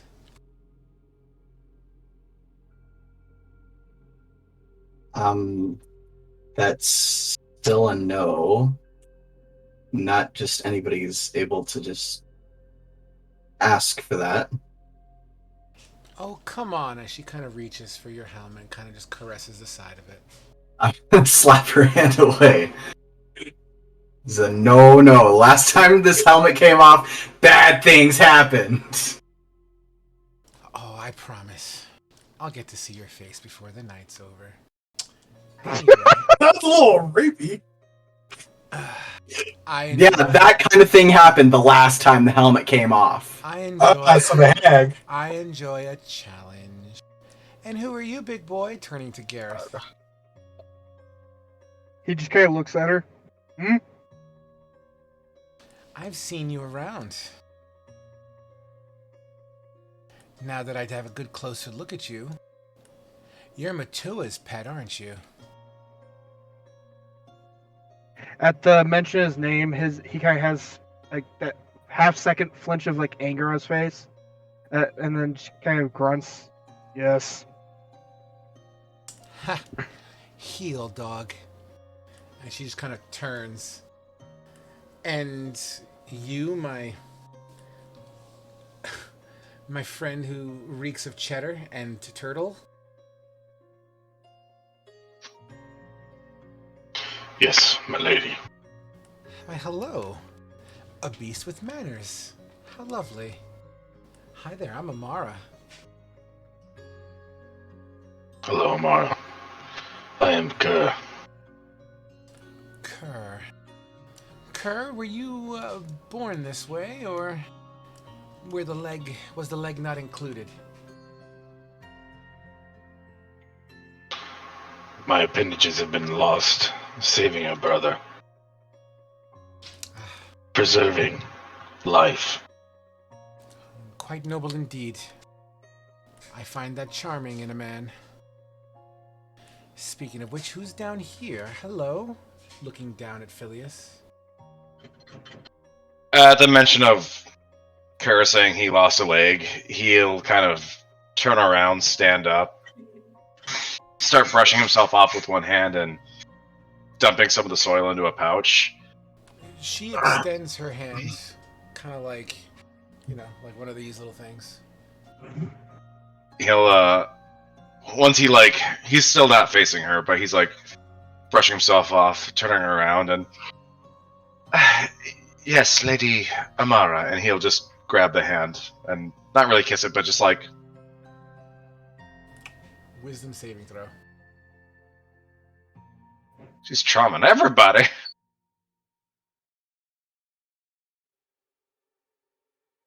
$13.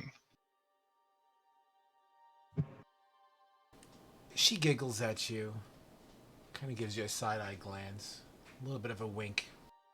I look forward to our trip together. I look forward to moving far away from this place. I thought you were going to go a different Why- direction with that. Why would you want to move so far away? I live here. Terrible recent memories, I suppose. But you are in control of your memories, aren't you not? Shouldn't your memories be lessons, not anchors? They're lessons until, well, I guess they're not really lessons until you allow them to be. Until then, they are anchors or burdens. And I'm not sure what I have yet. You know, I'm quite the studious type myself. I'm eager to learn. Are you the religious type? I can be if you are. As she goes to touch your face. Do you let her touch your face? She'll do it and he'll like flinch as it happens. Does she make contact? Yes. Wisdom saving throw. 11. Out of character. She's clearly coming on to you. And as she touches you, even for that brief second, you pull back, but you feel your level of what you would feel. I don't want to say you feel attracted to her, but there's something gravitational happening. I'll leave it at that. At least that's what you feel. So as the stroke happens and he pulls back, he'll like grasp her hand like as it like leaves. You are Lady Amara, correct? I am. And you'll get to know me. We have a long ride ahead of us. You have our services. And And where, he'll slowly will- let go of the hand. where will you be sitting on this trip? Probably not far from Kerr. Are you a lefty or a righty? It's an odd question, lady. I just prefer to sit on your dominant side. He's a sheltered person, so he's gonna look perplexed here. She chuckles and kind of giggles. I'm going to step in. Madam, we are professionals. There'll be none of that on this trip. I mean, Phileas is still perplexed. you actually... So, there is something to be said here that hasn't been mentioned yet. Give me 2 seconds and I'll tell you what it is. Phileas, I don't know your IRL name.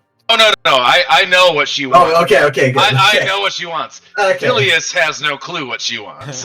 Okay, just making sure. I thought I had to give somebody a lesson here. The birds and the bees. You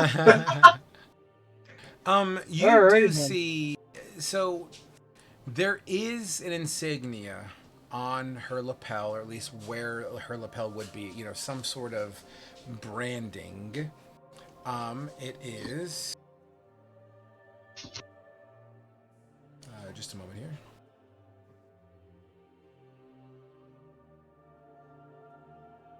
here. So it's basically an insignia. It's got that white sapling that everyone's familiar with. In fact, if you were inside the guild, you would know the insignia is in order as far as what their ranking structure is concerned. But you would see the insignia. It's got a much fuller white sapling, so it's bigger than the ones that every one of you have outside of the Rock Bend, who has the appropriate insignia. But this insignia that she's holding is that of a white sapling as well, just a little bit larger and much more broad. It's got roots that are just beginning to sprout off the bottom of it. The only thing that separates this brand, this insignia, from yours, the trim of it is in silver, whereas all of yours are more of a white. This one seems to be like a shiny silver, almost like a medallion as opposed to a patch insignia. And as she turns away from Phileas, she, first thing she sees is the Rat Man. Oh, my. Are you somebody's pet? Or are you here to protect? So he'll just stare at her with like dagger eyes. Oh, no one's pet. I don't feel like talking to you right now. He'll just walk behind Kerr and Gareth, and then she won't be able to see him. As you walk past, trying to get in break line of sight, she takes a deep breath in. Ooh, lavender. Still not saying anything. Ain't getting me to bite on this one. And my, a young human. Hello there. Hello. Might I have your name? Mine's Amara. My name's Flynn. Oh, pleasure to make your acquaintance as she extends her hand to shake yours. I'm just gonna shake your hand. Wisdom saving throw.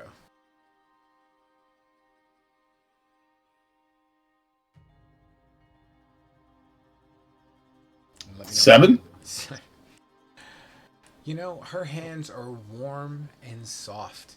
You feel and smell like this bouquet of like fresh blossoming flowers, and it just soothes you, and you're so calm. And you're like, wow. Her hair at the same time shimmers fiery red in the sunlight, and it kind of catches your eye. And as she notices that you're staring at her hair, she kind of cocks her head to the side a little bit. She kind of nibbles on her thumb. Yes? Oh, nothing. You ready to go? Are you? Yeah, we better hurry up. We don't want to be late. Oh, you're right. Business. Always business. Well, we got time to talk. But anyway, nice to meet you all. Our ride is just around the corner here. Please follow me, boys. And as she begins to walk away, she clearly has a little bit of a pep in her step. Thalia kind of looks down at the floor. In disgust. I don't like this one. Neither do I, Flea. Common ground, it seems. Who would have thought? Indeed. Around the backside, just past the cage that everyone was guarding last night, which is now empty, outside of some scuff marks on the dirt and ground, just beyond the tree line, behind the bushes, is a 6-horsed wagon. Room for 4 inside, a driver, and on the back. The driver has a side seat, and the back has a side seat. So 2 in the back that dangle feet looking backwards, 4 inside, and then 2 in the front. One of them is a driver, who there seems to be an elven boy there, who has taken the liberty of being the driver. I'm gonna walk up to the driver, quote unquote, and how much experience have you got, boy? Enough to get you there as fast as I can. Who's asking? Why? Do you not trust me? Are you going to replace me already? You can keep your position for now. Thank you. Fantastic. Who's riding shotgun? I'll ride shotgun. Oh, okay, sure. Right this way. Let me move this out of the way as he goes to grab some some sort of cloth material. Kind of shims it to the side a little bit. Put it in between. Like if you were to sit, it'd be between your hip to hip. You know, it'd be between, giving you guys some sort of separation. Flynn, perhaps we should have Care or Gareth in the front and the back. Can Care even fit anywhere on this wagon? He's Gareth still will just human. kind Or Gareth, for that matter? It's gonna be a heavy wagon. He'll just walk next to it. I mean, if they can fit, I'll walk to you, no problem. you're not still medium, though. Neither of you are. Yeah, we are. Yeah, we are. Really? You're Yes. just a bigger medium. Okay. All right, then fine. If they can fit, they can fit. Yeah, it'll be tight, but it'll fit. Okay. I mean, granted, gentlemen, we definitely know elephants are big creatures, but he's not an elephant. Care just sitting next to this little boy on the front of the fucking cart. Tonight we dine on turtle soup. I'm gonna walk next to the cart, I think. I'll ride on the back of it. So I know you guys are picking your seats, and this is the driver, the younger man that's there. However, this is a 6-horse carriage. There's no way you're keeping up. Please get in your seat. We have a timetable to keep. Forgive me, sir, ma'am, Rockbend. Forgive me, but we have to go. We need to get to the first checkpoint before nightfall. Fine, I'll Right, sit in the back. Wait, are you getting inside or are you just sitting on the back? Phillies On would the go back. inside. So then you're teaming up with me. Nice. Yep. So wait, who's outside? Who's inside now? Flynn's riding with the driver. Me and Thalia are on the back. And that means everybody else is inside. Pardon me. Move So over. The elephant's inside. It's fine Along with with Gareth, apparently. And Gareth. Flea can sit on my lap. so We're sitting between Gareth and the elephant. it's Phileas like this between Gareth and fucking Carrie. So it's double-sided. So 2 on one side, 2 on the other. So Gareth and Kerr are they're on one side of the cart. And as Phileas gets ready to get inside the cart, Amara's already in there. She kind of does that patting on the seat. I kept it nice and warm for you. Lady Amara, and he'll take the seat. Can I grab his arm like as he's stepping up? Sure. And give him like a little like warning eye and it's like be careful around her. Hopefully quiet enough that she can't hear it. I mean, I'm not gonna have you roll for it, but I understand Okay. what you're trying to do. Okay. I will keep my wits about me. And then you hear pop, pop, pop. Kept the seat warm for you. Excuse me, Lady Thalia. I let go. I don't think she likes me very much. She doesn't trust strangers too well, I suppose. I don't get it. We're all on the same team. I mean, the message I carry. Nah, none of that now. We got plenty of time to discuss things, but why? What's wrong with her? I'm sorry? What's wrong with her? I heard you. I'm just didn't quite understood. Something seems off with her, don't you think? Well, I'm not one to pry into somebody's privacy. But she does like to keep to herself. You know, I've been in this line of work for quite some time. She's by far the most closed off that I mean, even out of respect, she wouldn't even show me her face. She does seem to have a past life that she's not too proud of, so... Ooh, that sounds interesting. Do you know anything about it? Unfortunately, mum is the word from her point of view. Mum? Oh, I'm sorry. It's an expression where I come from. But apparently she comes from a place called Miladar, I believe it's called. Mirador. I mean, that, yeah, the word is correct. Oh no, that was just Phileas trying to remember the word. Are you talking the Dwarven Kingdom? I do not know if it's Dwarven or other race, but that is what I've heard. Well, if you have your word correct, Mirador is... Oh man, that's very far away. That's on the other side of the continent. Across ocean and swamp and mountains. What in God? What in the grace of Bahamut is she doing this far away? Oh, you follow Bahamut, do you? I've read a thing or two. Why, are you a believer in the Bahamut? Oh, Kerr and myself could tell you all about Bahamut. Oh, is that so? So we have lots to talk about.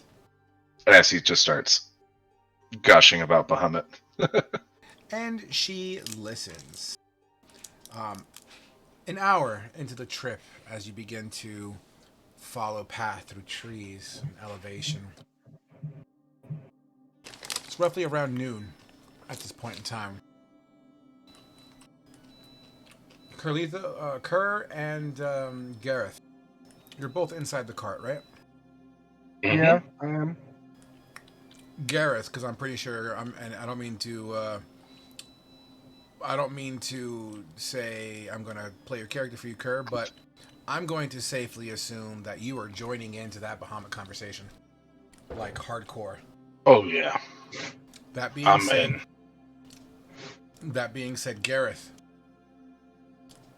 on and on and on and on and on about this fucking Bahamut. On and on non-stop. At some points, Kerlithos and fucking Phileas, they don't even breathe.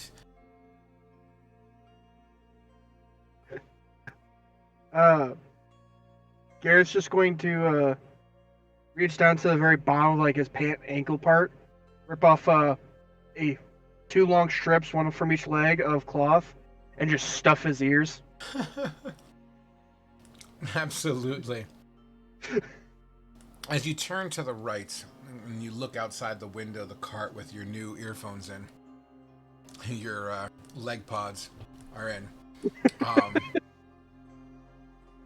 Give me a perception check. 1 sec. Let me flip back over. Alright, perception. God damn. The die didn't even move on my screen. It just fell and slid. Yep, there's trees. Yeah, it's quite lovely, actually. It's very much an elven type of forest. Pretty dense here. The air itself is pretty thick with moisture.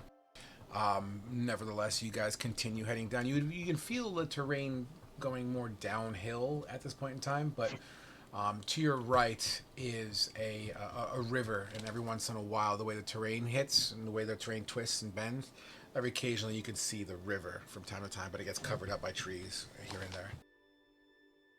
You continue to make your way down. Who's sitting shotgun? Flynn.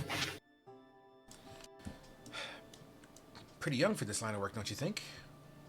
As this young boy who's probably 18, 19 years old himself, driving this horse and buggy.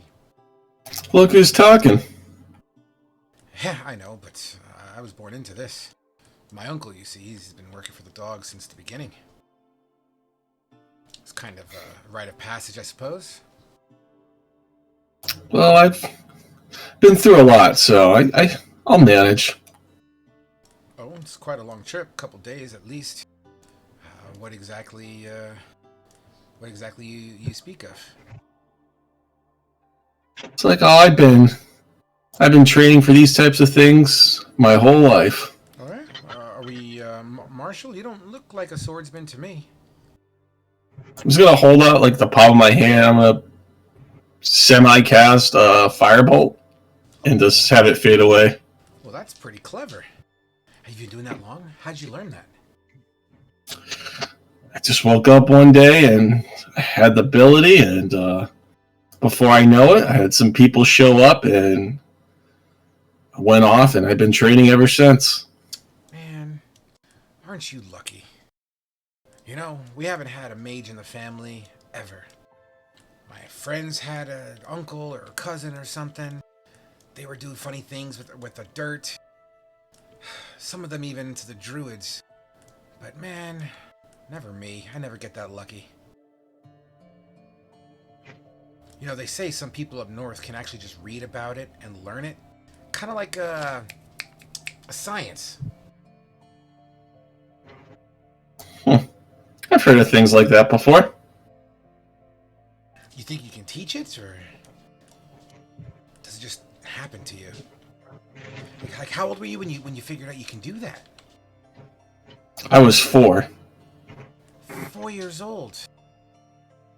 You were learning how to conjure fire, and I was, I don't know, pulling heads off of stuffed dolls.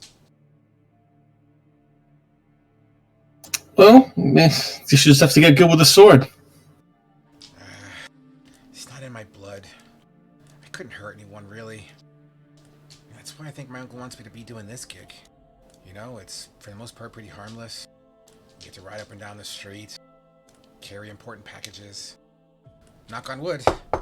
Flawless so far. I've only been doing it about 2 months. Well, hopefully you can keep going, because if you carry important cargo, eventually that luck's going to run out. Yeah, but hopefully the winters kind of draw away the baddies.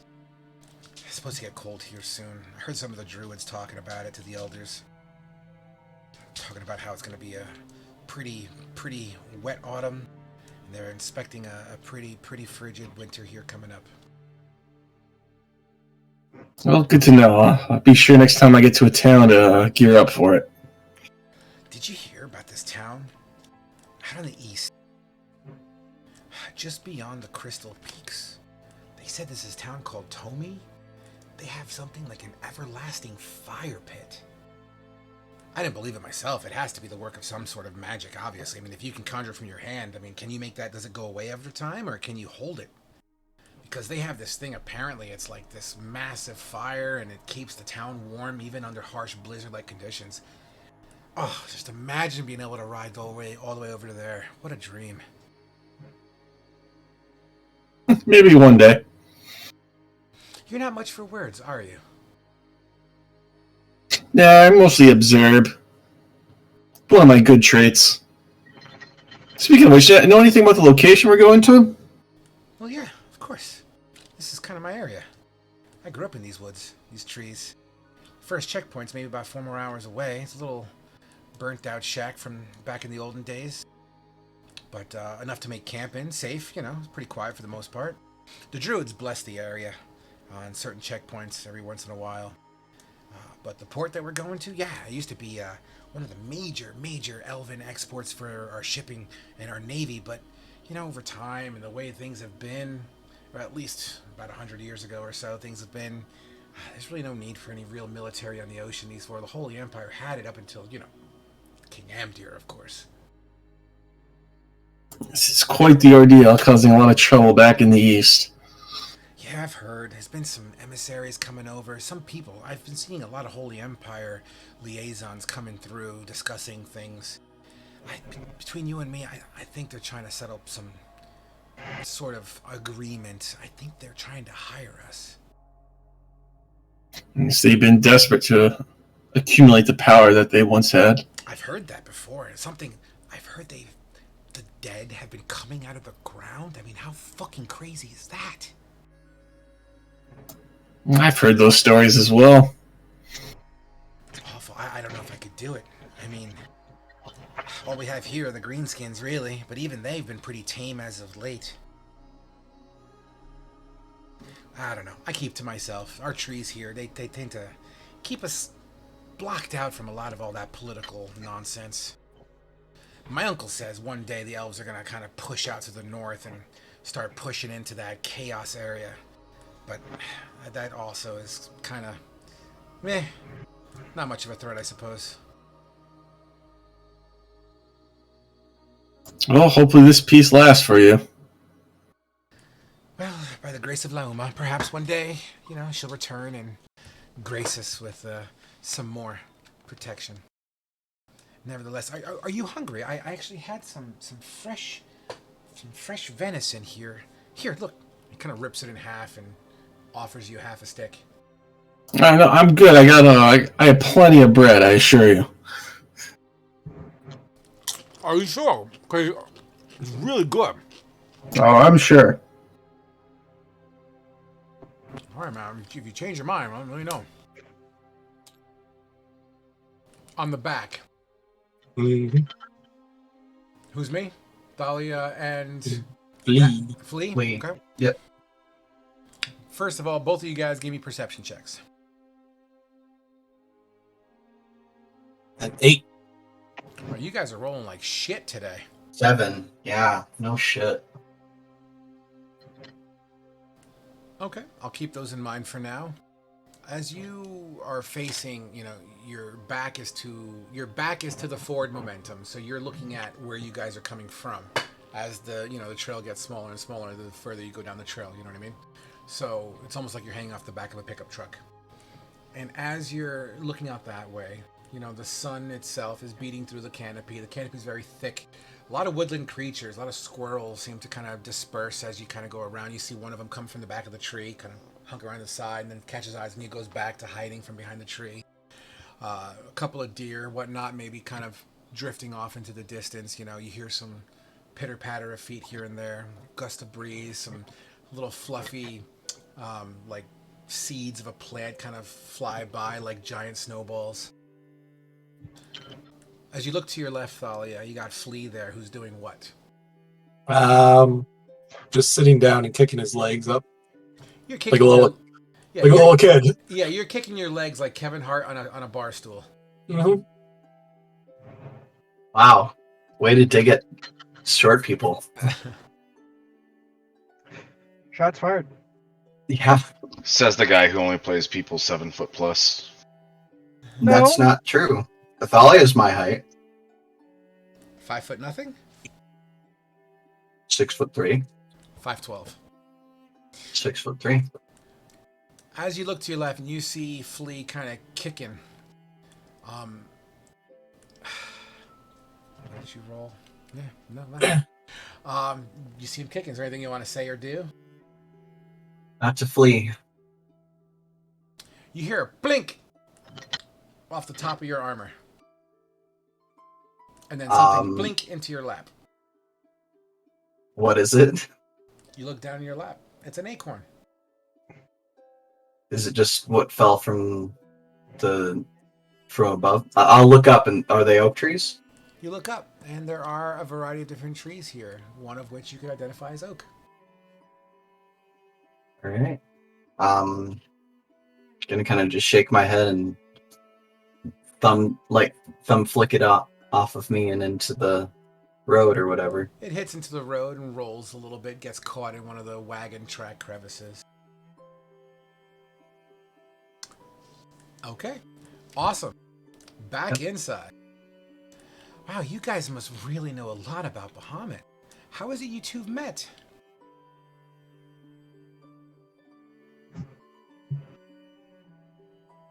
To Curlythos and Phileas. Are you going or am I going? I'm sorry, I was distracted with what what we were talking about. Oh, What yeah. was that? And she kind of flicks her hair back. You don't got to be distracted. I'm sorry. I just want to know how you guys met. Oh, well, I grew up in a very small village outside of the temple of Bahamut that Kerr worshipped. There was a terrible fire in my village, and oddly enough, Kerr saved my life then and later on. And I guess I've been bound to Kerr since. Bound, huh? Like, you do things for him? Wouldn't you do things for your savior? That's a fair point. This is why you're funny. You're awesome. Do you come to town often? I suppose I've become more of a vagabond these days. Do you come from wealth? Oh, heavens no. Oh. Pity. And as she says pity, you feel the wagon, whoa, kind of abruptly stops from the inside. Curlithos, you yourself kind of get launched, I'm not going to say launched forward, but you definitely get kind of rocked forward. And the orc that's in here, who has his head halfway out the window looking outside, you would almost bump your head into the window frame itself.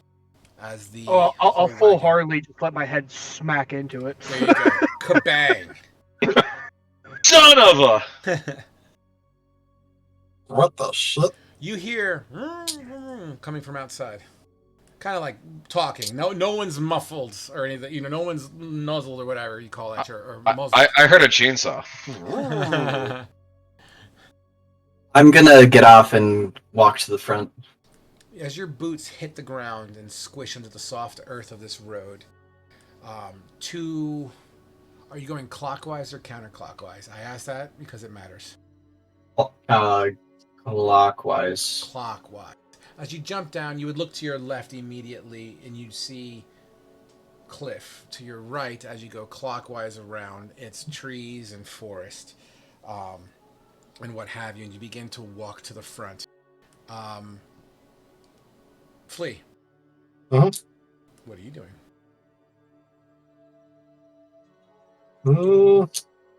I guess I would follow suit, jump off, and try and go to the front to see what's going on. Sure. I'll say you're right behind Thalia as well. What about the guys inside? I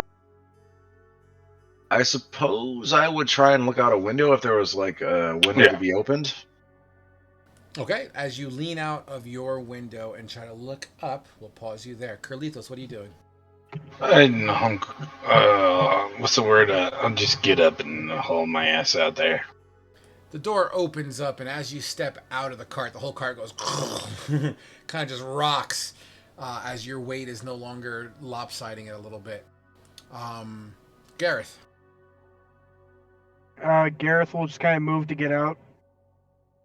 As you step outside on your side of the cart, which is the same side that Amara is sharing, you look down and you see this massive cliff with a river below you.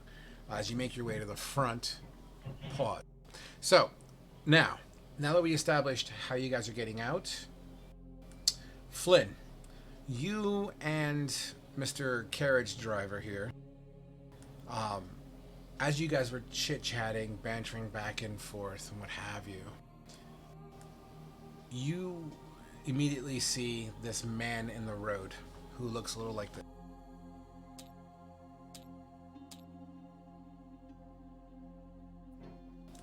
Halt there!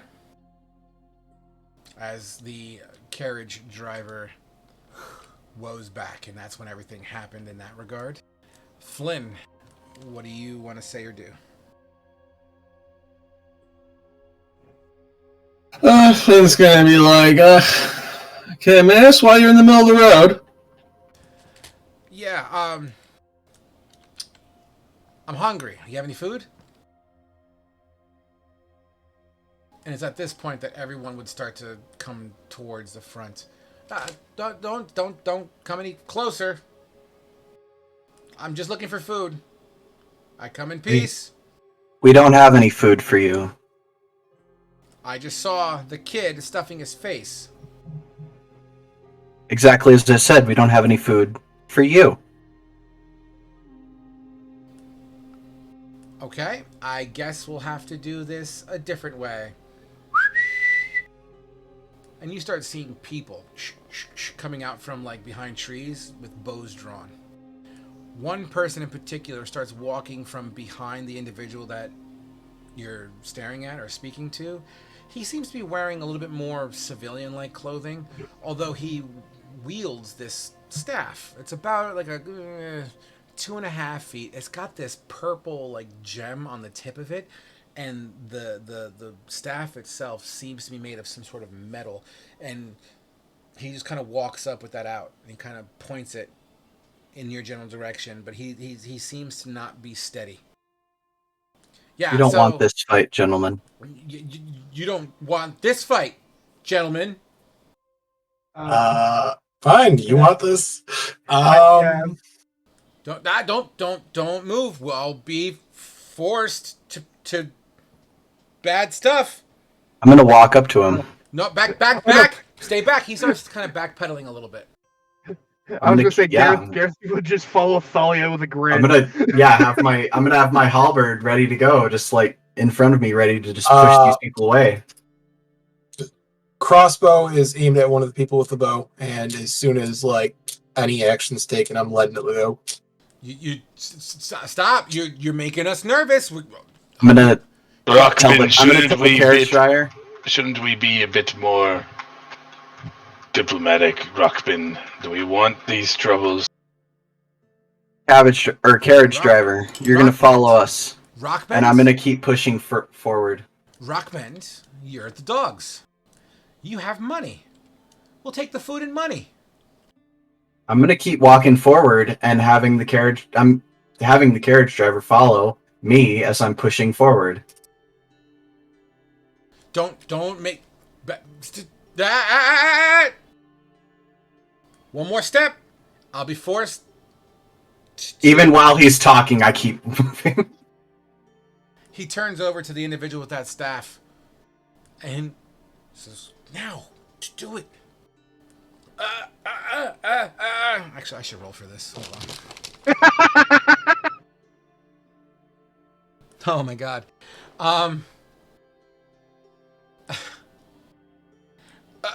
Get back! I'll use this. I'll use. I swear. At this point, the first individual is now like 10 feet behind the dude with the staff, and the guy with the staff doesn't realize that he's like 10 feet away. Back up, you person! Gareth will pull up one of his javelins and just go, and he'll kind of go, "I'll give you first shot. I throw after you." He holds the javelin ready to chuck it at him. Intimidation.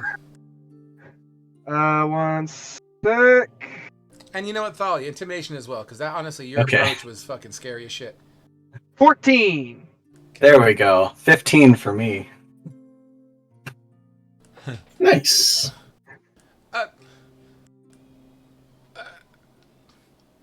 Run! He throws the fucking staff in the air. The individuals that are in the trees and bushes begin to scatter in their own directions. Like there's no real backup plan, I guess.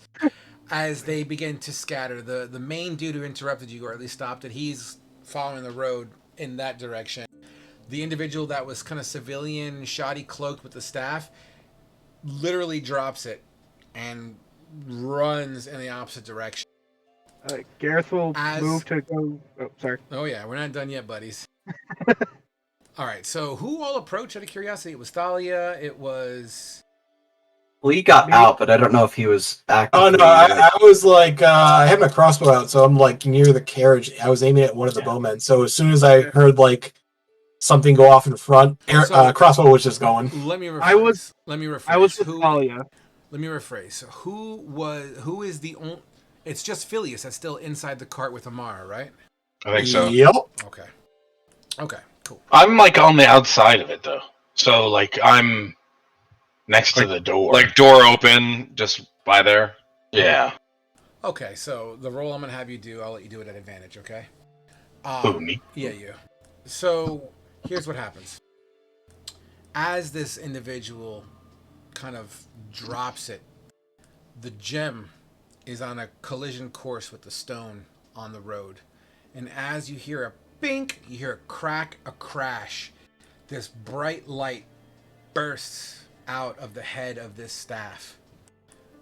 This blue, cackling, electric lightning nova crashes out. I want everyone to give me a dexterity saving throw.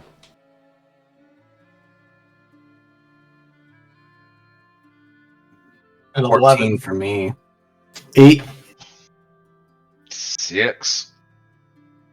Nat 20. All right. Anyone that rolled below 13? Yeah, me. Flynn. Oh, you said I'm rolling at advantage. Yeah, because you got the door in the way. All right, doesn't matter. Me. All right, so those who failed, you're going to take the full damage. Those who pass is going to take only half. Please hold. Bahamut Bros taking full damage.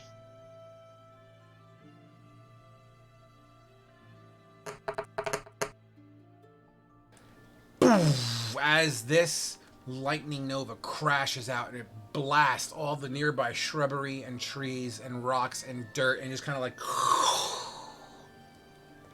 you hear beep ringing in your ear temporarily as you are all generally some degree of stunned but nothing debilitating.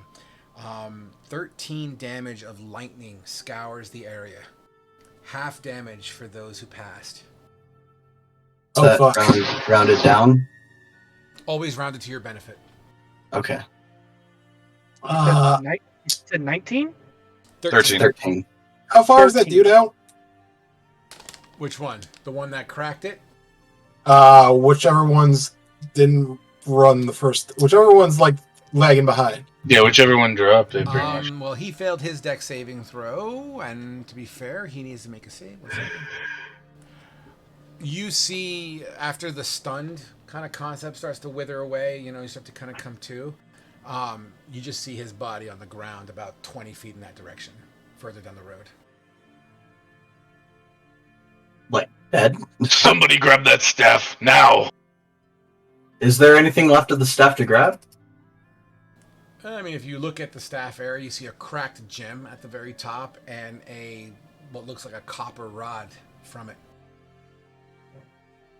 What looks to be like a bronze copper kind of a color. Phileas is total shell shock, just holding his ears, falling out of the carriage, and just like dropping to the ground. Perfect. Phileas, as you drop you to the ground, you're still stunned and you're still kind of coming to. You hear what sounds like crackle, grinding, something sliding across hard dirt.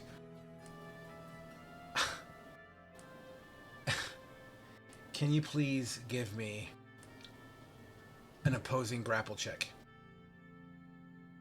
No. Just no. He's into that. 11. With an 11, you start to feels like vines twisting around your ankle in a position to almost try to pull you into the tree line.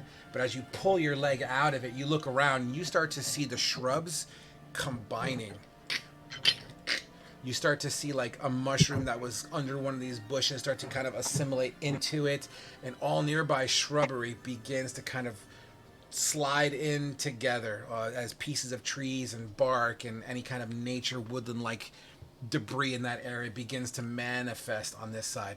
On the other side, you start to see another shrub in that very similar kind of thing begin to grow and manifest, and it gets larger and larger and larger. You start to see one of these things start to kind of twist around the wheel of the cart. Amara begins to scream from inside. And it's at that point, gentlemen, that we are going to initiate initiative. Well, I'm still have my crossbow ready. Would I be able to see this thing happening? Absolutely. But we're gonna start an initiative. I like to shoot first. Very nice. A 1. Hey! I would still like to shoot first. We're still putting initiatives on our characters, right? Negative. We're all doing this in D&D Beyond now. All right. 21.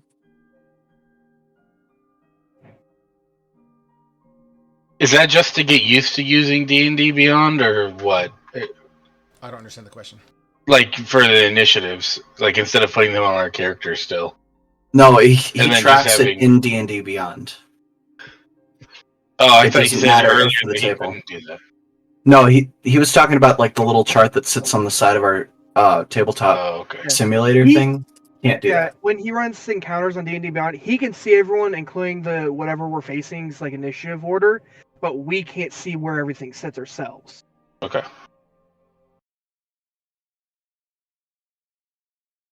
Guys, hello? Yep. Oh, okay. We're just ignoring you. Oh, I just the sound the music drops. I'm like, wait, what? All right, let Don't worry. me get the map situated here, gentlemen. Listen, We're just what is- deafening you without you knowing. Phileas is just popping his cherry in the carriage. Frog, this is the second time this particular type of spell effect has occurred on a cart for one of your tables. I hate to point out patterns, but it seems like you just hate carts. Her? No. No? Her? No, not Kurt Frog. We lost another cart already, man? I know. God damn it. We're gonna say that white square represents the cart. Yeah.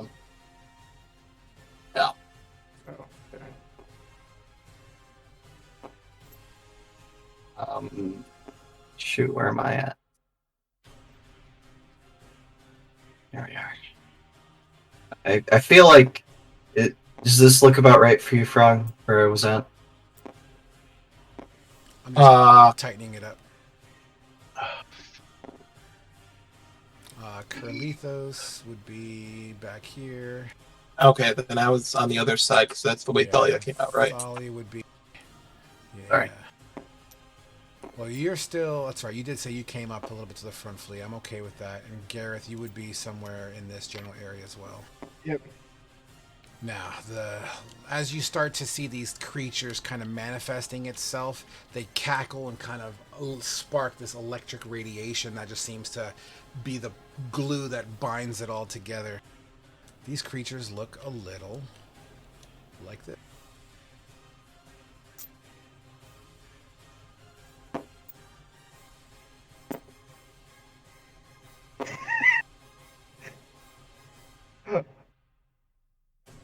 We're fucking trees. Is there a body in this? Oh, I didn't even notice the graphic has a body in it. Yeah, it does. Oh no! Oh no. Oh, Oh no. Frog. What? Why? Because I don't like carts, apparently. Listen, insider D&D knowledge not allowed here, right? Yeah, but damn, Frog. All right. So, as is happening with the screams of Amara from inside, the first person to go, rightfully so, as they had their weapon drawn and prepped, Flea. You won the initiative with a 25. 25, I had it 21. Or, excuse me, 21. Sorry, I was looking at a different number. I can see this one right here, right? Oh, yeah. These things are, they're taller than the cart. All right, motherfucker. Click, clack. Did you just say click, clack? I think he did. Yeah, I did.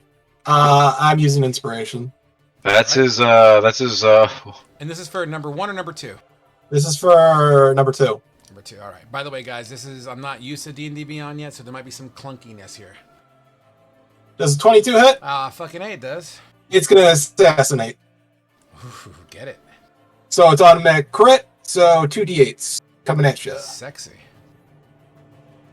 So there is total of 12 damage right. Yeah, 12 damage right there. Another 2d8. That's 8 damage, so 12 and 8. Where is sneak attack? Do you get sneak attack? Oh yeah, For what? If you don't have advantage, nobody's in 5 feet. I'm assassinating, Steve. I don't think that gives you advantage, though. Yeah, it does. Oh? Assassinate is advantage on any creature that has not gone in combat yet, Alright. and it's automatic crit if I hit. That's basically all that class is good for. Pretty much. And then, so 11 on top of 21, or on top of 20 plus 2d4s. 7, so 38 damage. Total? Yep. Oh, did you want to break it down? No. 20. Okay. It was. No, we're good. Since I haven't moved yet, I am going to run. So 5, 10, 15, 20, 25. And yeah, I'm going to try and hide behind Gareth. Forgive me, I forgot to add the measure counter to these tokens. Alright, what was your last sentence there, buddy? I'm sorry. Hiding behind Gareth. Alright, as you cower that should be behind 30. Gareth. Would that be your turn? That will be it. Gareth, with the higher 17, you're up. Ooh, 1 sec here. I was just lagging for a second. So he's going to use bonus action, rage, and then 1 sec here. We'll come here. Try to get in the square. There it Flea, goes. do you really only have 18 health? 5 health. Yeah, 18. This is level 3, yeah, Frog. And then going to take a swing there we at the living plant Get it. with Reckless. Get it. Doop, doop, and roll. 21. 21 absolutely hits. That'll be 1 damage. Wow. What's your modifier? 0. That's all she wrote. All right, Gareth, I- how do you kill it? No, I'm just kidding. I'm just kidding. That would actually be hilarious. That would have been hilariously great. You swing with it, and as you collide into one of the roots, bink, you leave a little chink in one of its roots. Alright. Yep, that sounds great. that's all she wrote. All right. And that was a reckless attack, right? Don't you get advantage on reckless attacks? It doesn't Yeah, matter, that's you a hit hit. anyway. So yeah, never mind. I did Fuck. roll with advantage to hit. Damn. All right. If that's your turn, next up is Thalia. All right. I'm not built for strength. I'm built in for another feature. Fair enough. Hopefully it's the It is. I don't have any ranged attacks. Or I do have Sacred Flame. Never mind. We're gonna do that. Thalia is going to kinda what? You said Sacred Flame? Yeah, Sacred Flame, so it's a dexterity saving throw, yep. With and 17. That succeeds, I think. Doesn't tell me. It's a save and suck, so if Yeah, it's 13. Okay. okay, yeah. So as you thwip your and it's gonna be this one that's closer to Gareth there. Roger. So what, that's Goes off wild. 1? No, it's a save and suck. It's not a save. Oh, gotcha. Okay. All right. Then that's my turn. All right, Phileas, as you yourself deemed yourself prone for this round, what do you want to do? So he's gonna look up and see this hulking It abomination. It towers over you, 100%. He's just gonna grab the dirt in his hands and fling it up, and as he flings it up, it's gonna be like a zodiac points for a flaming dragon coming at this thing, All right. and it's going to be a fire chromatic orb. Oh, I'm gonna reroll that for inspiration. You got it. 19. 19 absolutely hits. All right. I didn't specify I want to do that at level 2, but That's do you want me to do it? Okay. That's fine. You're going to need it. 23. Fire. As this chromatic... First off, explain what that looks like. So I like the flaming dragon thing. It hits the creature where? So he's like just grabbing the dirt and like throwing it up, and like fire's catching it. It looks so the dirt is like clumping together like stars in a zodiac, and then it just like goes into a ball of force and hits it. Amazing. And as this creature gets slammed with the fire, you can see a lot of the leaves on this creature is fresh and wet. You know, so you hit it with the fire, you see it sizzle, but you see it smolder. It looks like it didn't hit as hard as you were hoping it would. And then I'm going to scramble to my feet and then just... oh, shit. I'm going to prop myself in the doorway. All right, cool. I will give you some degree of cover depending on what happens. Did you close the door? Yes. Okay. As you go inside, you're and she kind of touches you on your neck. Protect me. Wisdom saving throw. God damn it. Yes, Lady Amara, that's what we're trying to do. Oh! Do with that information as you see fit, my friend. I'll grab the sides of her head. Lady Amara, you have my word that we will save you. Looking into her eyes. I'm about to say, she's scared. She ain't gonna go for it right now. All right, so would that be your turn? That is my turn. Flynn, who are you gonna cast Prestidigitation on? Oh, it's a good thing I don't have that worthless spell right now. I'm going to bounce off this cart. I'm going to turn over here, and I'm just going to blast a fireball right at living plant thing 1. A fireball? Oh, Oh, I was about to say you went to kill the whole party. Nuclear launch detected. 11. An 11. When it slams into this creature, it doesn't hit. But your firebolt makes contact. But once again, just like that fucking raging fire constellation in each other, it hits and just sizzles. A little bit of smolder, like white smoke, comes off of it and then dissipates almost immediately. And I'm going to just move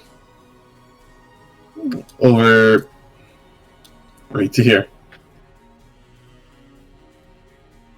That's the end of my turn. Why don't I see Carlitos on here? Carlitos, what was your initiative? 1. Because it's all the way at the bottom. Good. Yeah. For some reason, you're player F for this encounter. I guess when I made this, I didn't upload you into it, but you'll. Wow. Yeah, well, everyone else had their characters made. That's F for respect. Well. All right, so that takes us to creature number 2. This might tickle. This creature, Phileas, you feel crunch, and the cart kind of goes kind of cockeyed sideways as if the wheel was ripped off. Then you see roots go around the outside door, and the door goes flying off of the cliff into the river below. And inside the door, you see looking in this mutated plant head vision looking in. And if it had a voice box, it would probably growl. Or any kind of noise. And that would be that character's turn. Number 1.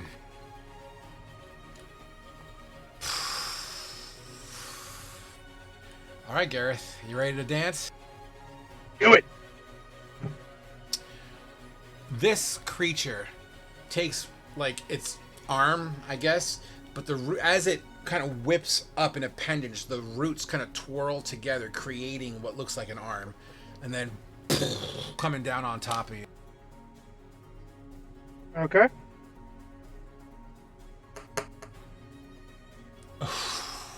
$25 to hit. That will indeed hit. Dude, I almost rolled max damage, dude. That thing fucking cracks you for 19 damage. 19, cut in half, rounded down, that drops that down to 9. So, yep. And don't forget about your armor rating. Or your armor reduction. Oh no, you don't get armor reduction on this, because it hit. Alright, bang! Actually, you don't even wear armor, do you? Nope. Doesn't matter. Alright. It's after cracking you that way, the roots begin to...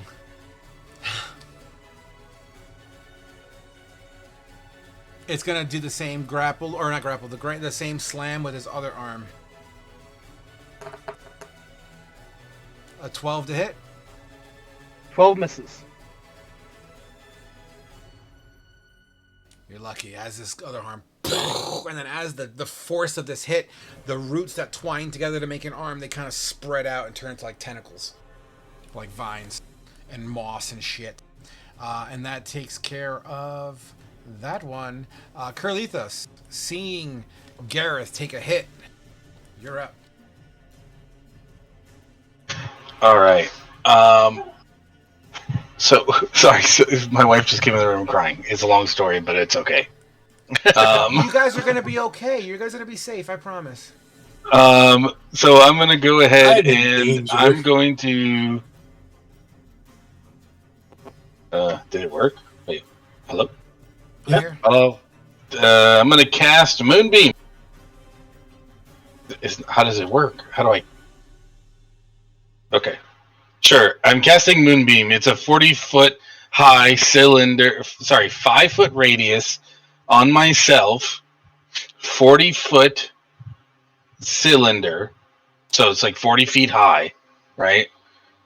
Right. Is this how this works? I think you have to cast it on you- somebody you else. have to- I have to you cast it cast- on. I have to Yeah, you cast have it to- on them. Okay. Yeah. Okay. Sorry. I'm gonna cast it on that guy. Yep. 5 foot wide, 40 foot tall. And then is he? They're not classified as a shape changer, are they? Let's find out. Negative. Okay. All right. And that's it. That's it. That's my turn. Does it do damage? Not until its turn. Yeah. All right. And that's your turn. Next I round. thought Moonbeam did damage on when you cast it. No, it says when a creature enters a spell's area for the first time or a turn, or starts its turn there, it is engulfed in ghostly flame. Yeah, so So when you it cast it, does- it enters. Yeah. Wait, what? So it will do initial and then. Oh, when it's for the first time, is it? So it's classified as the first Yep. time. Correct. Okay. Yep. Okay, so It's two. almost I Which would rolled be that two. 15. It's almost like Spirit Guardians. Yeah, Okay. you rolled a 15. So I did 15 damage. 15 damage. All right.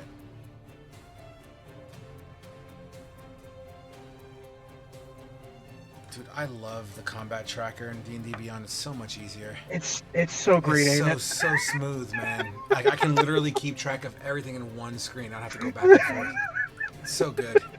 I just need to find a way to link it to you guys where you guys can see it. I might just stream it or something at some point. I can talk with you about some that can be done, but it'd be done tabletop side. That Okay. can be discussed later. All right, dude. So that takes care of you. Next to round two. Flea, you're up. Lee's gonna move behind Flynn. Bonus action will be to reload my crossbow and then take another shot at Plant Thing 2. Get it. Does a 24 hit? 100%.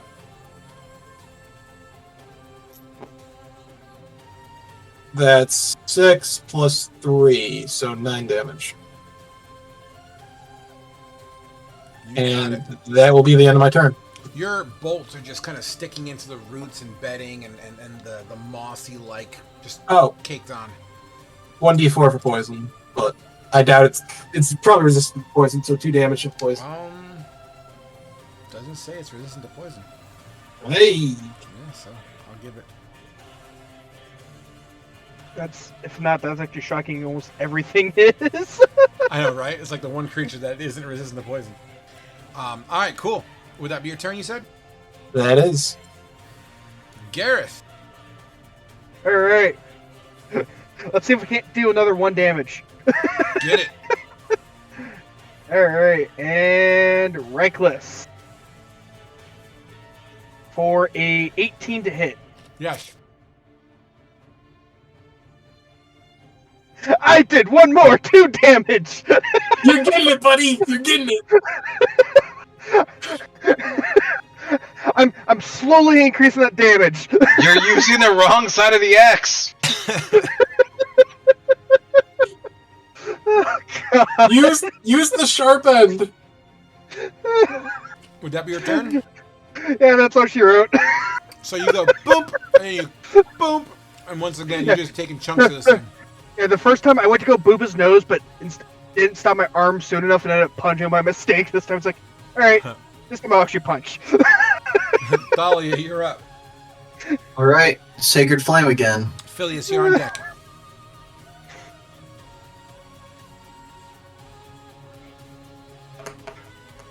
Has to make a DC save. I got a 1. All right, 4 damage. And this is to the one on Gareth? Yeah. Moonbeam.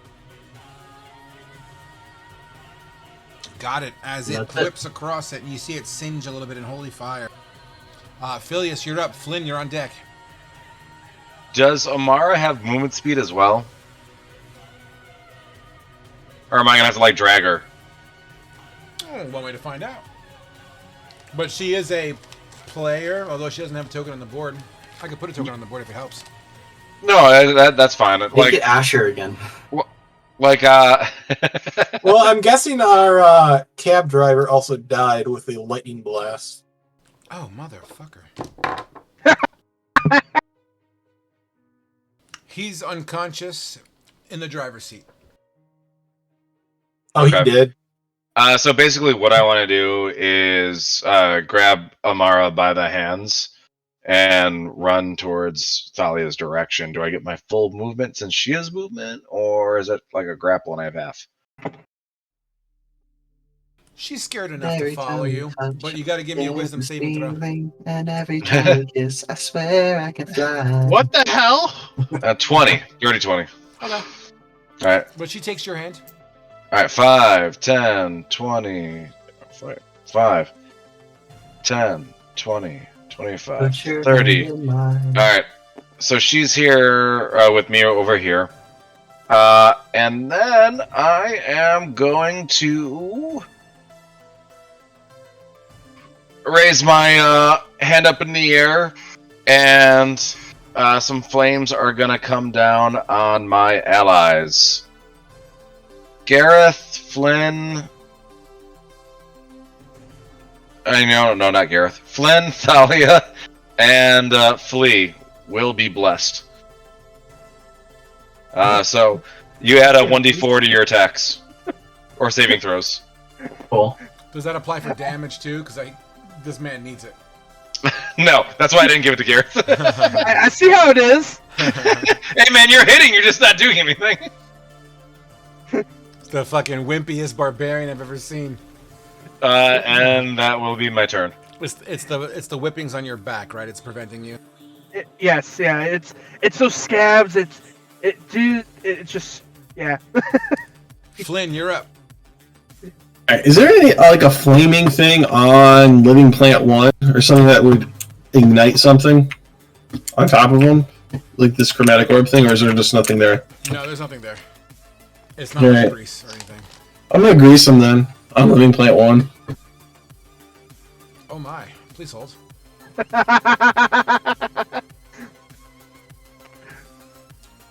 Ooh, ink blot.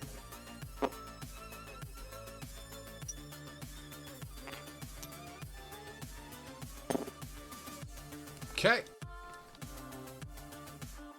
And is that in the beginning or the end of my turn? I do that deck save, and I do the dex believe save- it's I do it now as well, right? yes. When grease appears, each creature standing in there must succeed on a dexterity saving throw or fall prone. All right. As you cast grease and is currently in combat with Gareth, it puts its roots on a stone that's covered in this grease, and the leg just kind of gives out. And as it begins to tumble backwards, you could see it's trying to push roots out to kind of regain its balance, but unfortunately they kind of snap under its weight, and it kind of lands on its back face up. Gareth, you feel the rumblings under your feet as it falls prone.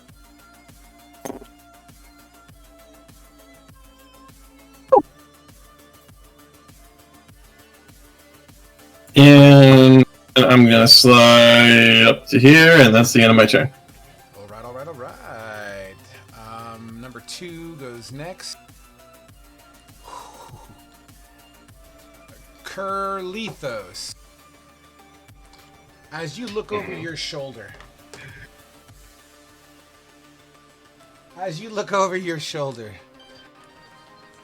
even still, let's say this. You start to see a shadow from behind you, and you look over your shoulder, and you see the cart lifted over this creature's head and kind of vaulted behind as it begins to fly down the cliffside. There's horses attached to it. Those horses Bye, driver. are in a tug of war. You know what? Actually, because it doesn't take forever. It doesn't happen instantaneously. So the cart's being lifted. I'll start there. Kerlithos, I'll give you a reaction if you wish. Is this a free reaction? You giving me like a free reaction? This is a or... reaction that will take your action economy for the round. This reaction, because technically everyone gets a reaction every round. So this will be a part of that until your next turn. Okay, sure. I'll cast Command. That's a reaction cast? No. I didn't know if you were giving me like my... I thought you were saying you were giving me my turn. No, this is to give this guy right sheer now. reaction. Duck, cower, jump. Something that would fall within that reaction time frame. Sure, I'll duck. All right, as you duck, this thing gets whipped around. The boy on the cart falls off the side and kind of lands on the ground. Who I will put here. That little dot, let's say, is where he falls. The cart gets whipped. The horses are in a tug of war as this cart is pulling them, and the horses are neighing and trying to pull themselves back up the cliff. So they're kind of like dangled on the cliff. However, this creature will use its last action to move forward, taking up into your space, and only going to do one slam attack on you. As once again, all these roots twist together to create a club-like appendage coming down on you with a 10 to hit.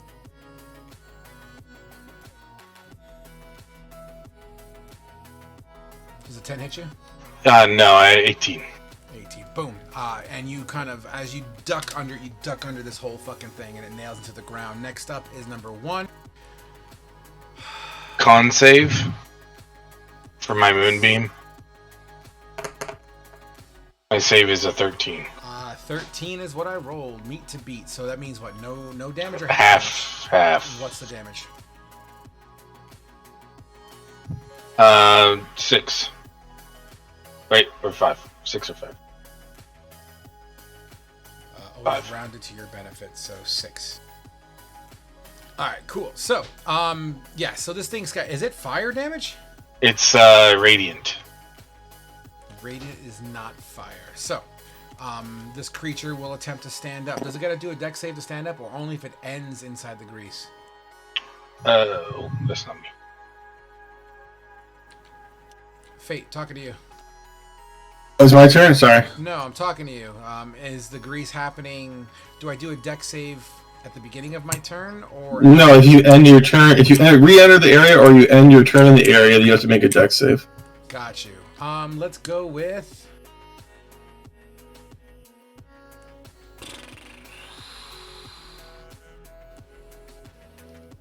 Gareth. Yep.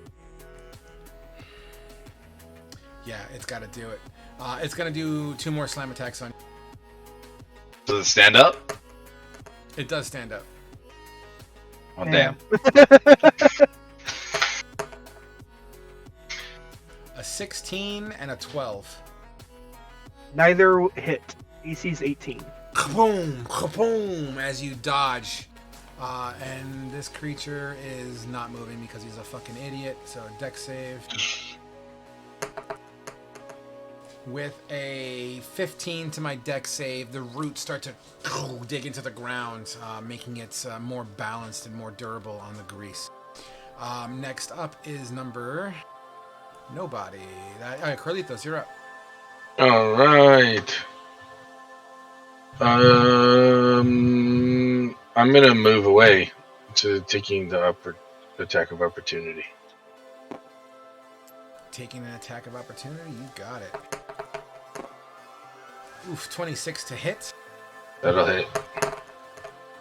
Only 7 damage. Thwaps you on your shoulder. All right. I'm down to 13 HP. And then I'm gonna go ahead and I'm gonna cast Spiritual Weapon. Can you do that with Moonbeam? Can I cast it with Moonbeam? Both are concentration, I believe. I don't know if switch weapons. No, it doesn't say con. Let me see here. Let me go double check. It's evocation, if that's the right thing I'm looking it's for. the style of spell. 1 second. It doesn't say concentration. Like Should be by the verbal somatic Bless, or... Moonbeam, Fairy Fire, those all are guidance, those are all con. Oh, okay. Cool. Alright, so where do you want the spiritual weapon? I put the token out for you. I'm gonna put it right here. And take a whap at this thing. Get it. A 22 to hit. Absolutely hits. By the way, what is your spiritual weapon? It's I don't know. This is the first time I've ever actually thought about it. It's been like forever too. I forget what I made it the first time. It's a trunk. This time, it's just a trunk, like a phallic trunk, just flipping around. So for 7 damage. Boom. On number 2. Absolutely. You start to see pieces of this living plant creature start to kind of come apart at the seams, but it's still coming pretty strong. It seems to have taken a decent amount of damage, though. I'll be right back. Okay. Was that your turn? Oh yeah, that's all I can do. Flea, you're up. Okay. What's holding the horses to the wagon? Is it like rope? Let's say leather bindings as well as that wooden stick that goes in between them all, that wooden post. So me shooting a bolt wouldn't save them. No, not at all. Unless Damn. you were in a movie. I mean, this could be a movie. Yeah, maybe one day.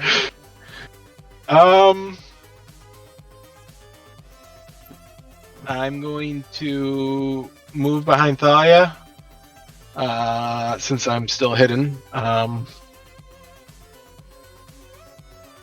Bonus action will be reload, and then I'll take another shot at Living Plant 2. Get it.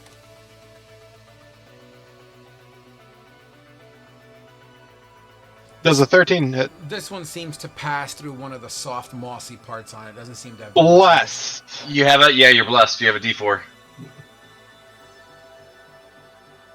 Does a 14 hit? It does not hit.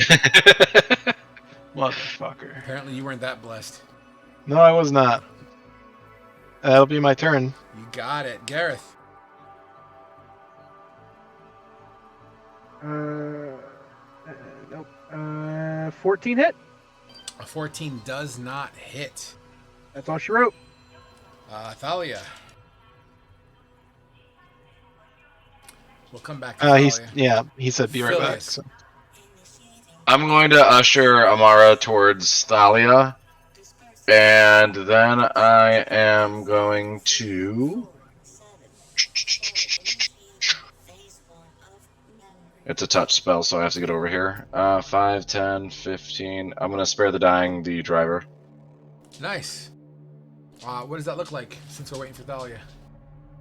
So as I put my hands on him, just like embers, golden embers from the sky, just like slowly fall down on him. Nice. You see this young human. He seems to have breath, although not conscious. You see him breathing deeply. And then I will position myself in front of him. You got it. Oh, this is gonna be fun. Thalia, you there yet? All right, Flynn, take your action. All right, Flynn is going to. How close is it to my turn? Yep, you can go right now. You can go right now. All right, I want to cast Sacred Flame on it again. Get it. With a Wow. fail. By the way, Amara's with you. 1 damage. With me? Yeah. Okay. That's my turn. Sacred Flame Radiant, or is it fire? It's radiant. But as as Amara, it's like slow motion, she kind of goes back, she kind of grabs onto your shoulder to try to kind of get behind her after Phileas has guided her in that direction. As she touches you, give me a wisdom saving throw. 13. Please save me. And then you cast your thingy. Any movement? Nope, that's it. All right, now Flynn, you're up. All right, I'll be back again. Okay.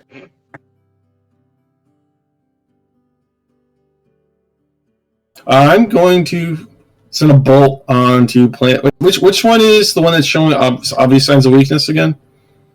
One or two? Both look generally in the same ballpark, to be quite fair. Okay. Oh, wow. Maybe we should, not spread our damage out a little bit, I don't think we've been spreading our damage out. That's the thing. I'm going to target. I'm going to go for our living plant things too with a firebolt. Get it. How nothing. I have a 12, and then I'm going to roll a 1d4.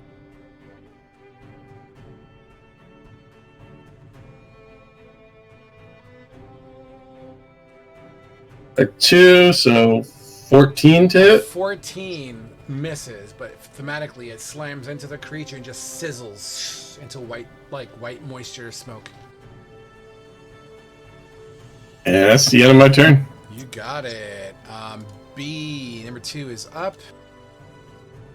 Con save. Yep. 15. Beat. Half 2, damage. half.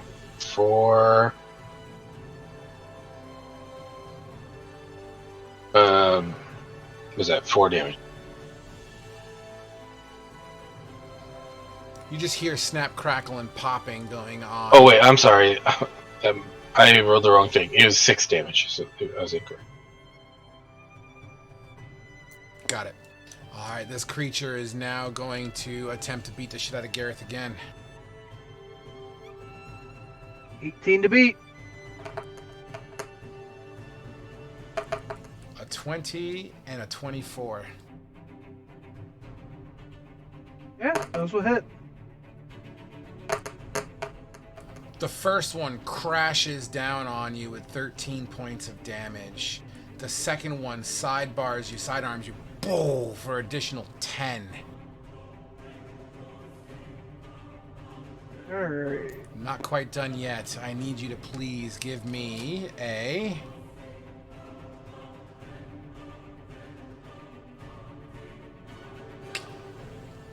Oh.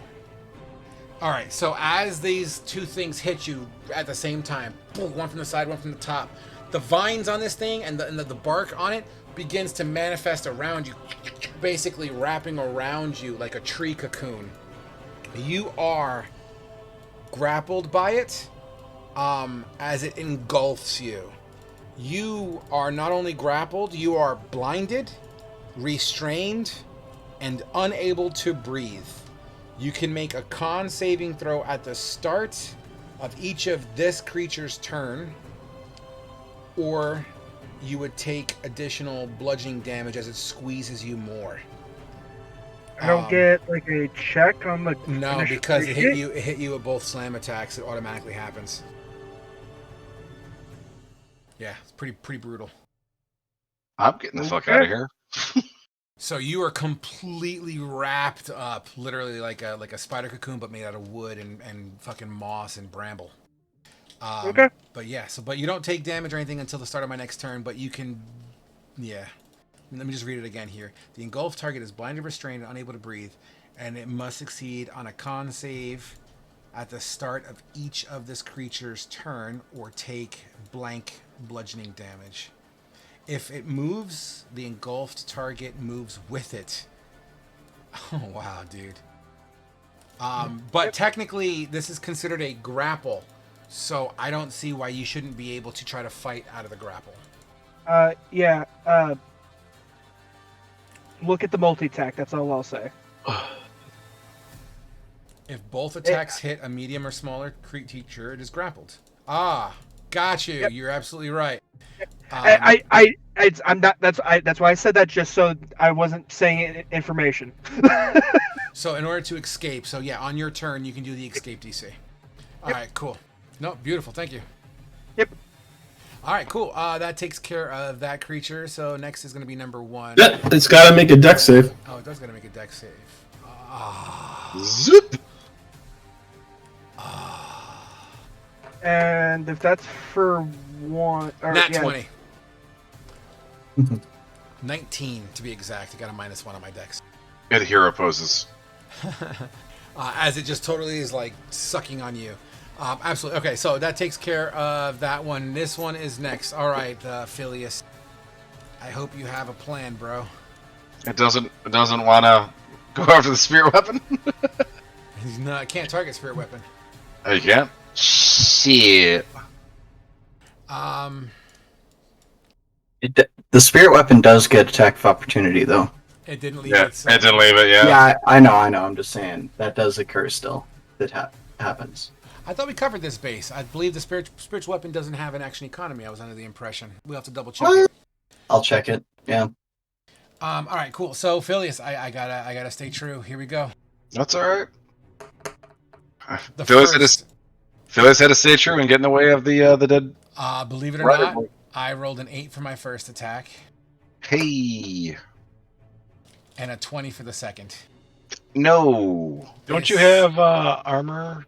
Oh yeah, you know what? I'm going to warding light the second attack. That's a disadvantage then, right? Disadvantage, yeah. So let me roll it again. I rolled a 20. No. As you go to flashing blinding light into this creature's unseen eyes. Oh man. Yeah, it crunches down. I don't have a choice. Oh, that's fine. I'm probably going to be down. I rolled 13 damage, crunches on top of you. Phileas passes out. As you're basically a chalk outline indentation in the ground right now. Carlitos, you're up. All right. I'm going to.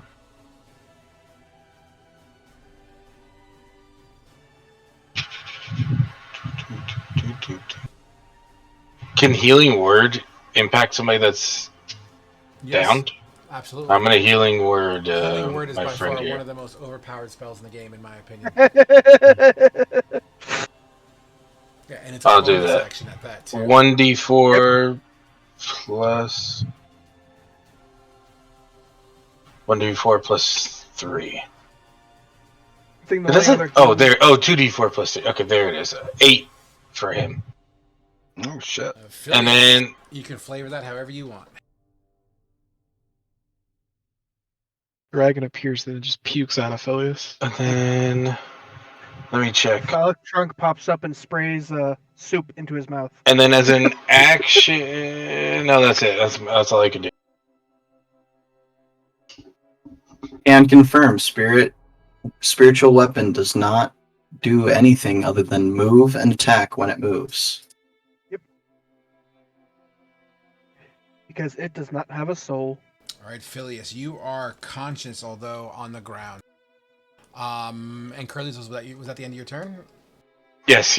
Oh man, Well, healing word is a bonus action. You know that, right? yeah. Well- Then but I can't. It's a spell though, so I can't do anything. I lose concentration, right? When I go unconscious. Absolutely do. All right, so nobody's blessed anymore. I could move, but that's it, man. You can still You're- cast a cantrip. I can't. Oh, I can do a cantrip. All right. Wait, is that true? Can I do a cantrip? Yeah. Yes. Okay, cool. I'm gonna guiding bolt. Living plant 1. So I can't trip. A nat 20. Let's fucking go. Yeah. It is. And that's a really good No, fucking guys- hit. 32. Let's go. Guiding bolt is a cantrip? Yes. No, Guiding Bolt's a spell. Oh no, I'm an idiot. Oh no, I was reading in the wrong spot. Sorry. No. Sorry, my bad. In an alternate universe, you blast this thing. Dude, I have to get used to D&D Beyond. I'm sorry, guys. My apologies. I'm like reading guidance and I'm like thinking it's guiding bolt, and then I click guiding bolt. Oh my god, I'm all over the place. My apologies. Button. You're good. So do you wish to make an actual action? I mean, You're they were- allowed to An do. actual cantrip? Sure, Sacred Flame is a cantrip. I'll sacred flame it. I mean, theoretically, For you it, could so is it a cancel- deck save I rolled on? I rolled a Couldn't he- 0 for my deck save. Couldn't he cancel the moonlight and then blast it with the guiding bolt? No, because that's an action. Healing word. Yeah. I had Healing word 3 is a spell. sacred flame damage. And this is on number 1 or number 2? 1.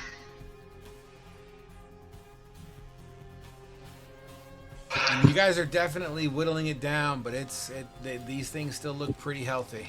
We've rolled so minimum on damage. All right, Kerr, any movement, or is that your turn? That's my turn. Flea, you're up.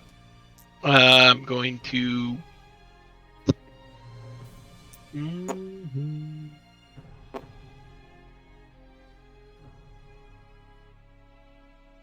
Pop out. Bonus action will be to reload. Fuck. Fuck. Well, if it ain't broke, don't fix it. I'm gonna focus number 2. Does a 17 hit? A 17 does hit.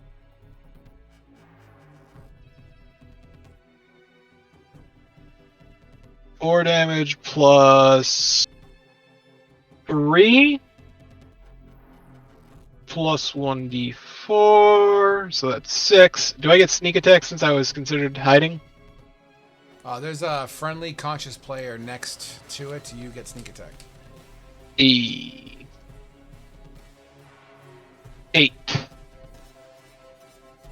So Boom. You chunk a piece of it, and a whole vine just kind of flops on the ground and then stops moving, turning back into solid bark. I'm going to then. Oh, I got lag on my end. Little Move. cackle of electricity and lightning kind of sparks off as this thing falls to the Move ground. back here since the lady's now behind Thalia. Got it. You done? That'll be my turn. Gareth. Thalia, you're on deck. Yep. Try to do the escape. Get it.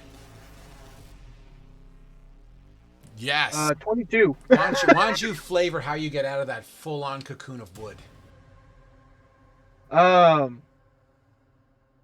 So as he's like in this cocoon of wood and all this stuff, he just sits there and just literally just starts letting out like a little bit of a yell as he just starts ripping it, like gets a single arm like forced through and just starts ripping it all off, as then he just like walks out of it, kind of as it just like ripping it from him. Awesome.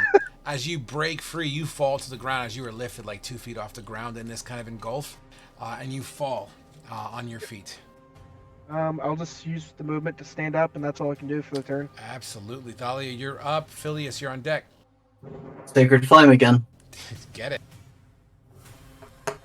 Fucking 3. Is that 3 number damage. Yep. And that's it. 1? All right. Phileas, you're up. Flynn, you're on deck. I'm going to grab the carriage driver, and I'm going to move just 5, 10, 15, taking an opportunity attack. So you are on the ground, right? So half Yep. movement to stand up, and to drag someone is also half movement, just so you're aware. All right, so I'll barely get out of there then. Correct. You're basically on that side of him. Let's just say he's hugging that side of the square. Yeah, so the white square is on the right side of me rather than the left. So I'm grabbing him and then moving 10 feet. Boom. So he's to the right of me. Why won't it erase? There we go. And he's got an opportunity attack on me. If it chooses to.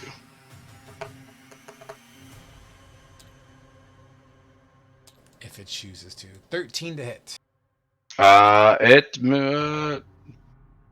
So, hold on. If it meets my evasive score, is that a miss? It's basically the glancing thing. So you use your armor. So it reduces it by 4? Correct. Okay. I'll warding flare it one more time, just in case I can make a miss. All right. Let's see. Oops, wrong button. Rolling again for the disadvantage. 13 is still what it is. Okay.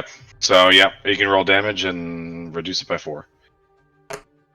So basically 2d8. 8 damage. All right. So 4 damage. Whew. As this thing kind of crunches down, you dodge most of it. You catch a branch to the face. You have any bonus actions, Steve? I grappled him.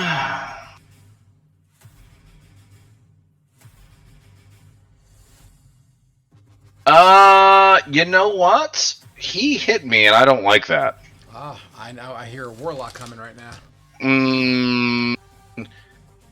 So as he hits me, I'm going to look back, and some dark red flames are going to be sprouting from my back. Nice. Dexterity save 13 from this Yes, thing. sir. And I fail with an 8. He's getting Hellish Rebuke at level 2. For 15 points of damage. Man. What kind of damage is it? It's fire. At least he Once did hit again, a 10 on one of them. The fire smacks into it, and although it singes, some of the leaves crinkle and turn to kind of ash, but a vast majority of it just kind of fizzles off like evaporation. Okay.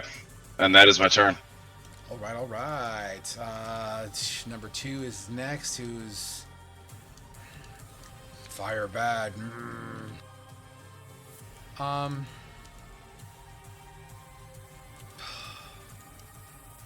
It's gonna charge straight through at this point.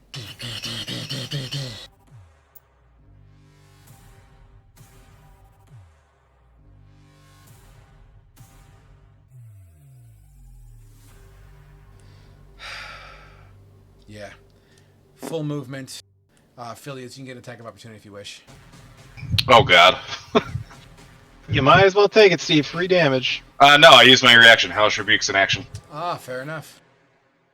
All right, and then it basically gets in your face and Flynn's face. Then number 1 is going to take a con save and keeps on fucking failing. Alright, it failed. Yeah. It's gonna take We got 8 something damage. going. 8 damage. Boom. As this creature is now going to push forward.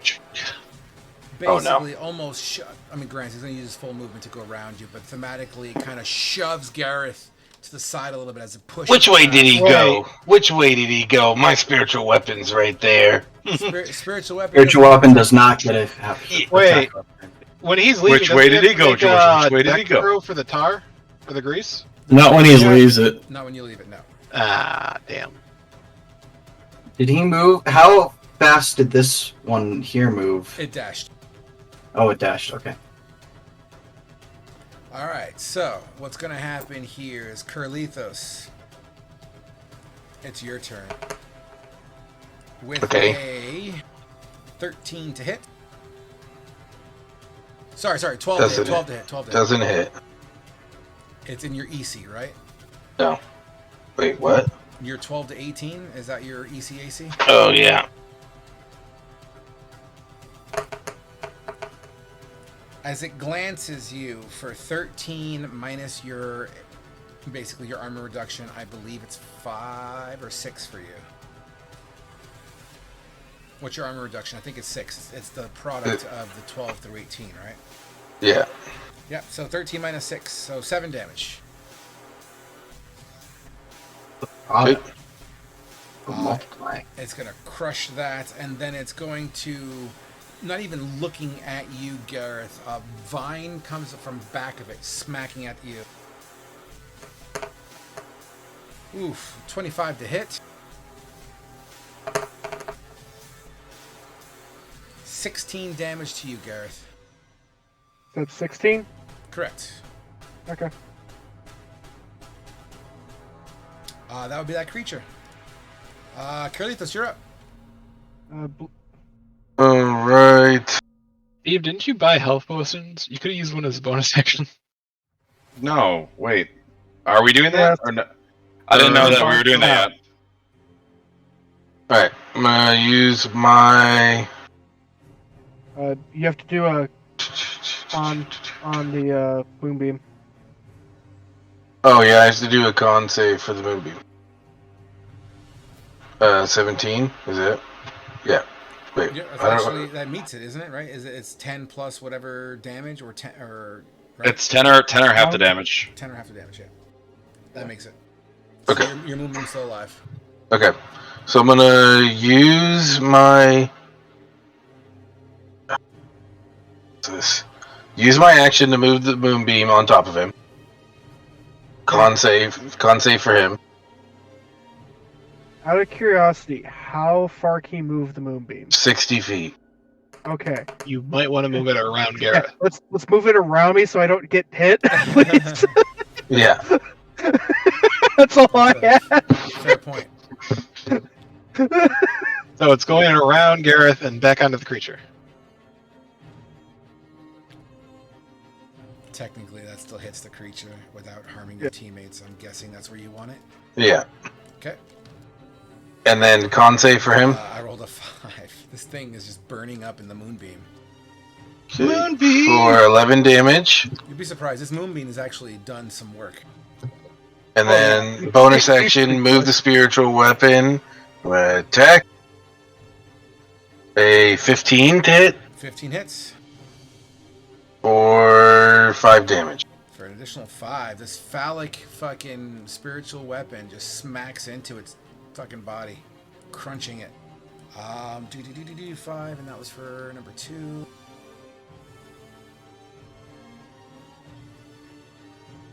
Would that be your turn? That is my turn. Fleet. All right. These things are not bloodied at all. The one that is in front of Thalia and Flynn is. Actually, they both are, technically. They're both red. Oh, okay. But the one in front of Thalia and this group over here, number 2, seems to be in worse shape, coming to pieces more so than the other one.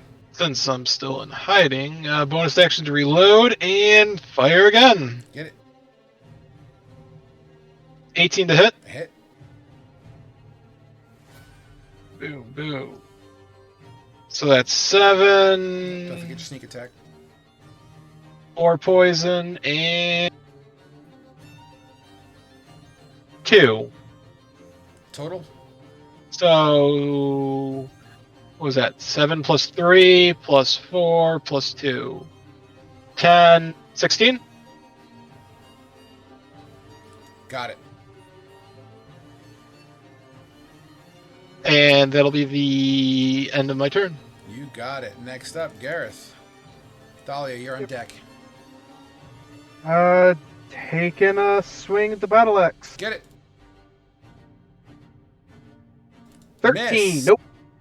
That's all she You wrote. kind of hit it by accident. Like a vine came close and it kind of caught you on the wrist, unable to, kind of breaks the flow. And that's your turn, you said? Damn. Thalia, you're up. Phileas on deck. All right, I'm gonna stand my ground and hit this thing with a halberd attack. Get it.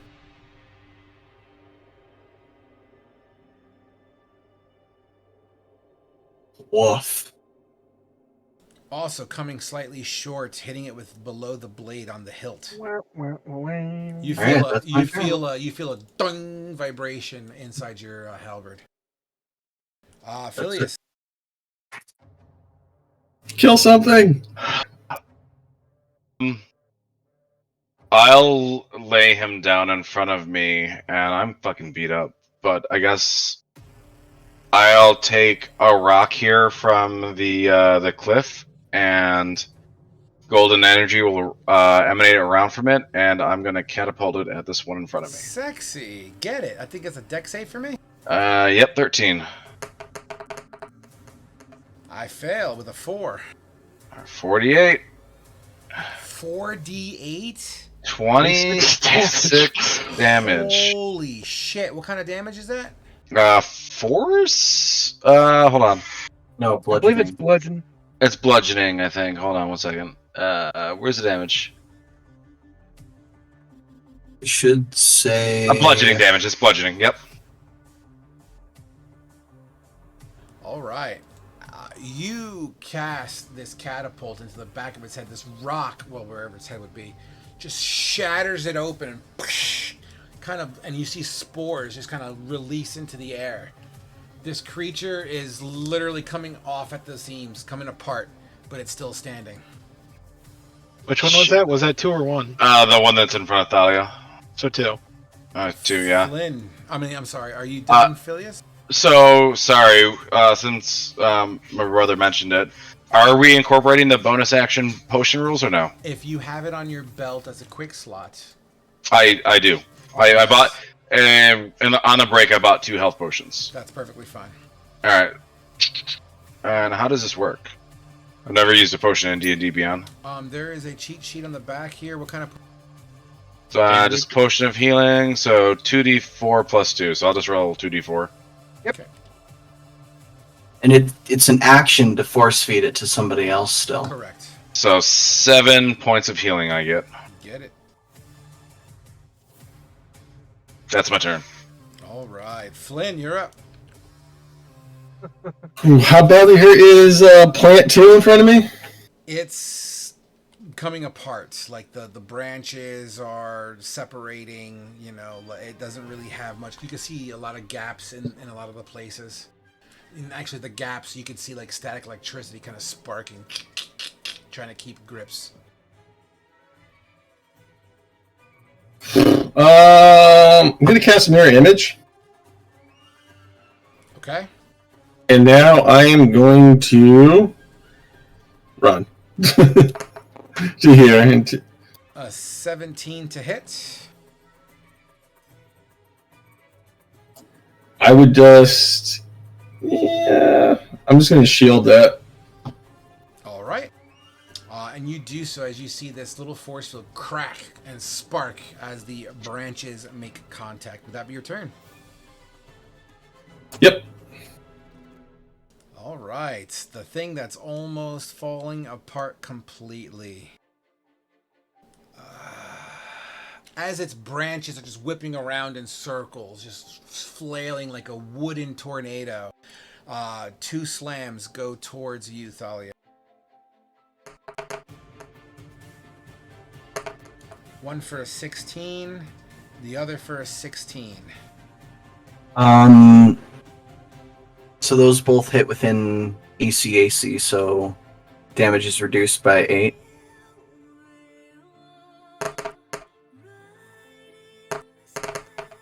All right. The first one hits you. This is not with your reduction, so do your own math. 11 would have been the first slam, Okay. and 15 would have been the other. That's the damage. That's the overall damage. So together combined, 26 points of damage. Okay, minus 16. So I'll do that. And what's your damage reduction? Minus 8. Nice. What was the total again? So basically, you're going to take 10 damage because it's 15 plus 11, 8 and 8, 16 minus the one on that one. So yeah, 10 damage total is what you take. Alright, that hurt. And because we haven't quite established the rules yet, I'm not going to engulf because I don't know if that'll be fair. So I'm not going to. That being said, number 1 is next. Who is also flailing around, coming apart here and there. Not nearly as much as the other one, but he's fucking coming apart. Curlithos.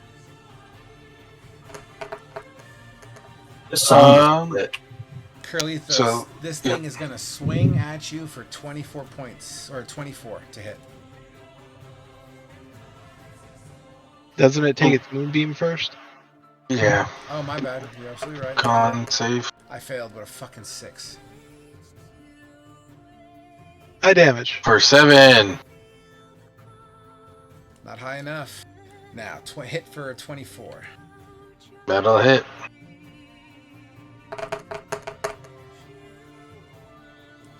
Ten points of bludgeoning damage come down onto your I'm shoulder. down.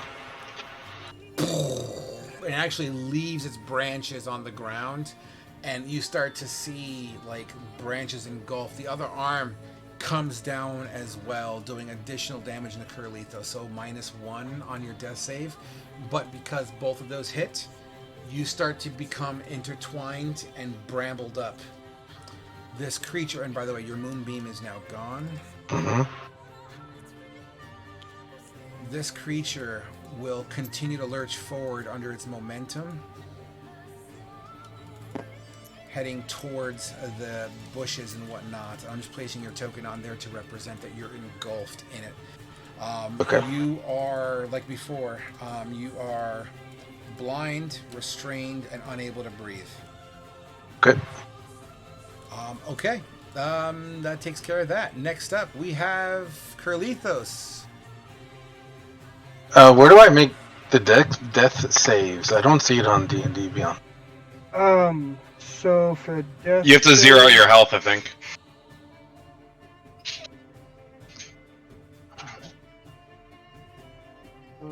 checking here. Okay. There it is. I guess there's no whispering death saves anymore. There it is. You can do it. Okay, cool. Get it. Yeah.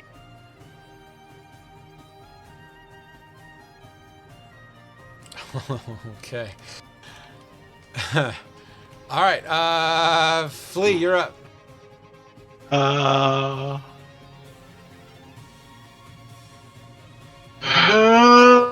Shooting this one in front of. Oh yeah, that is gonna miss. It sure is. That is my turn. Oh no, Gareth. All right.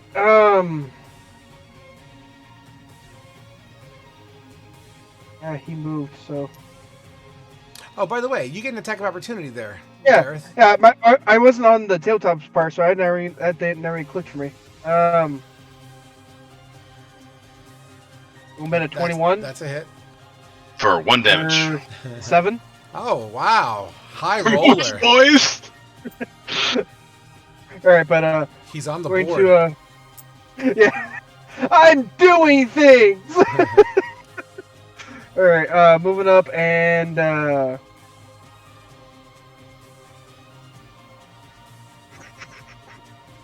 would I be able to try to pull Crithelios out? Or You know, that's not outside the realm of possibility. I will give you that escape DC. That sounds fair. However, hold on. Let me think this through here to keep it fair here. Yeah, no. It's why I just want to ask. I would say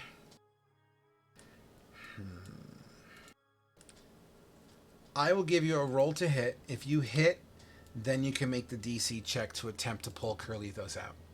Or at least free him enough where he's breathing or able to be seen. Because he's fully wrapped up right now. Okay. All right. I'll go ahead and roll the hit. Yep, just to see if you can get a hold, because he's currently moving. All right, 15 hits. 15. So you're able to get a hold, or at least access to where Curlithos is wrapped up. This next roll is to represent you, like, trying to pull him free. So go ahead and give me a DC 14 fucking escape. So let's go with it's technically a grapple. So your strength or dex, whatever. Nope. That's a no. That's a no. As you try to rip Curlithos out of it, you are shredding some of the leaves and twigs, but not enough to free him. And that's all she wrote. I tried, boys. Thalia. Try to hit it again. Get it.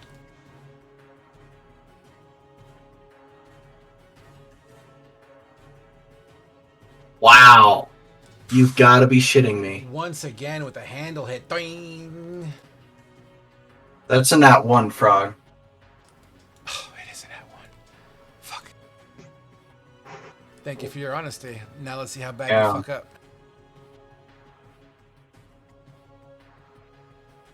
Fumble table. Give me a D100 and tell me what you get, please. 33.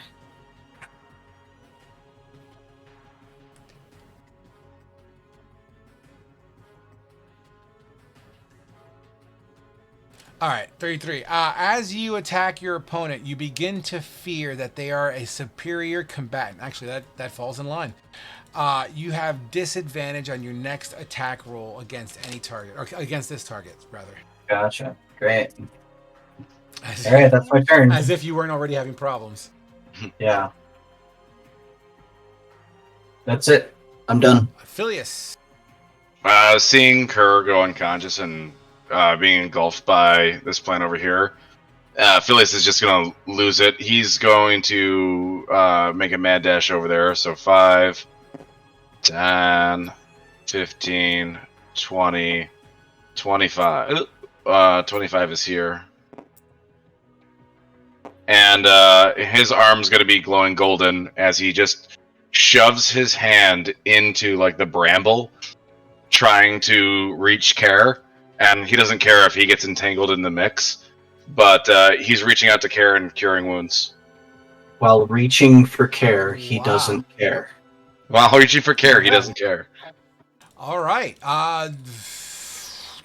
So I guess I willingly get grappled by this thing, but I'm going to cure wounds. You know what? Because Homie G ripped, even though he didn't get him free, I'm going to say, I did say he was ripped open pieces and shredded some of it, exposing some of Curlithos. Granted, he's still fucking suffocating, but sure, why not? You have access, sure. Because all you need to see is a little piece of him. So go ahead, touch him. Oh my god. 3 points of healing. Hey, the motherfucker's not doing death rolls right now. Curlithos. As 3 points of health get stored into you, you wake up in a dark, black, and you can't breathe. Dormine? Basically, you basically wake up into my ex-marriage. Zing!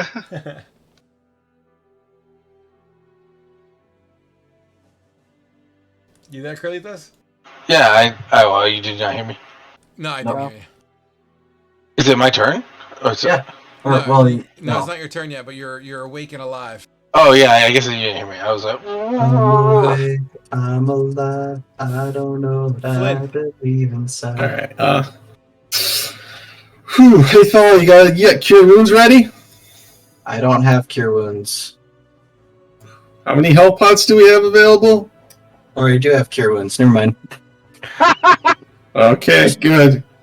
We're Just gonna one of need them. it because we are danger close to a party kill here. So I'm gonna probably have to kill 2 people. Oh, great. Love that. Oh, here comes the fireball. TBK. Kaboom! I need what save is? Fireball's a deck save. I need a deck save for shatter, both targets. I also need a deck save from Phileas, and I don't know what Cure Lethos would. Well, here's your shatter. Really? Why don't you place that where you want to be? It's a little tricky. It's in the center on the ground. How weak are these? Are the people we're fighting right now? You said that they're on the brink of death, right? Number 2 bloody. is barely holding on, and number 1 is stronger than number 2, but it's getting there. Oh, maybe I don't want to do this right now. Then. Shit. Yeah,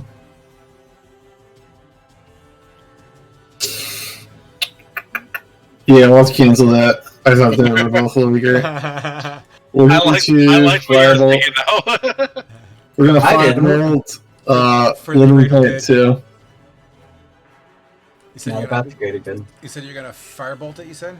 Yeah. Okay. You better hit. You better hit. Nope. 7. You got inspiration? Nope. Maybe I should have casted the spell. Would I'm that gonna be- move back. You move back. All right. As you move back behind this rock, you see one of those guys cowering behind the rock. I forgot about those guys. All right, so that takes care of that. All right, it's number 2's turn.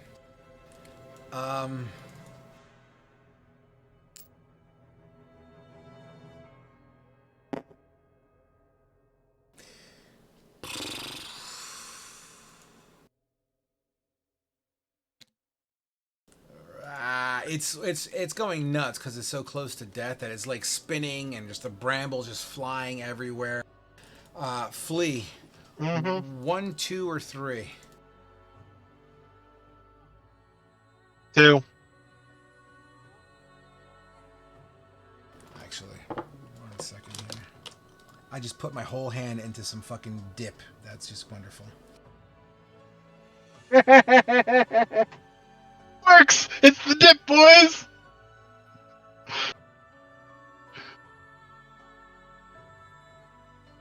Because it hit the dip, it falls off the cliff and dies. I can't customize my rolls, so I gotta open up Roll20 real fast, sorry. So only one thing that Roll20 excels at the moment. Custom rolls. Why? You just click all the ones you care about and then add whatever's on top. So you said 3? I said 2. You said 2, and 1, 2, or 3, Thalia? 3. The first attack goes to Amara. Oh, wait, whoa. Calm down there.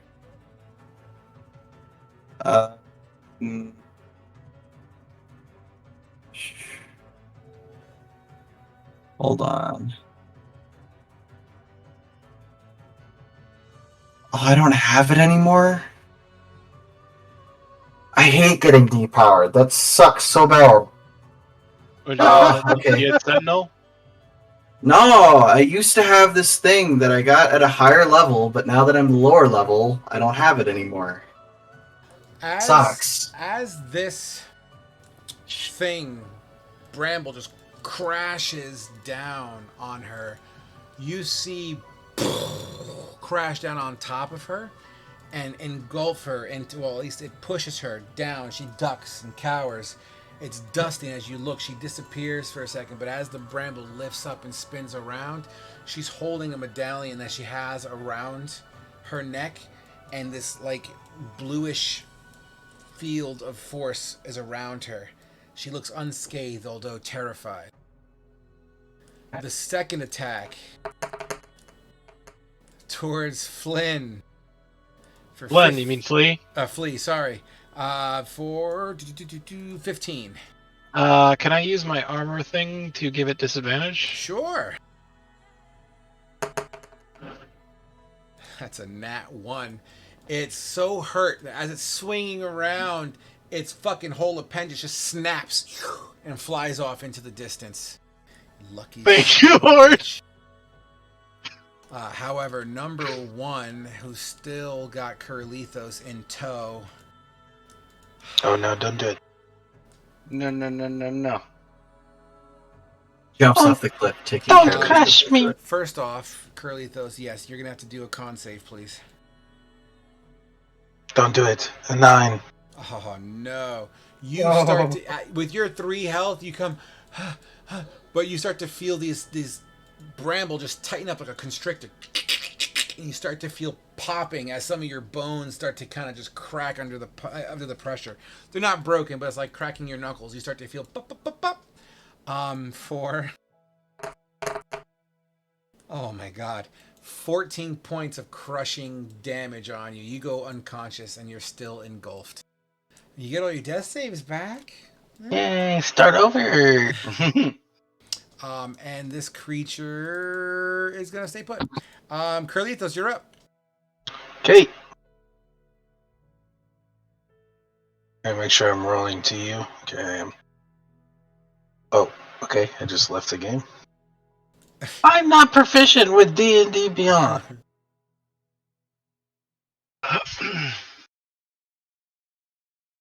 You know, I have a character on my other table who makes death save rolls at disadvantage.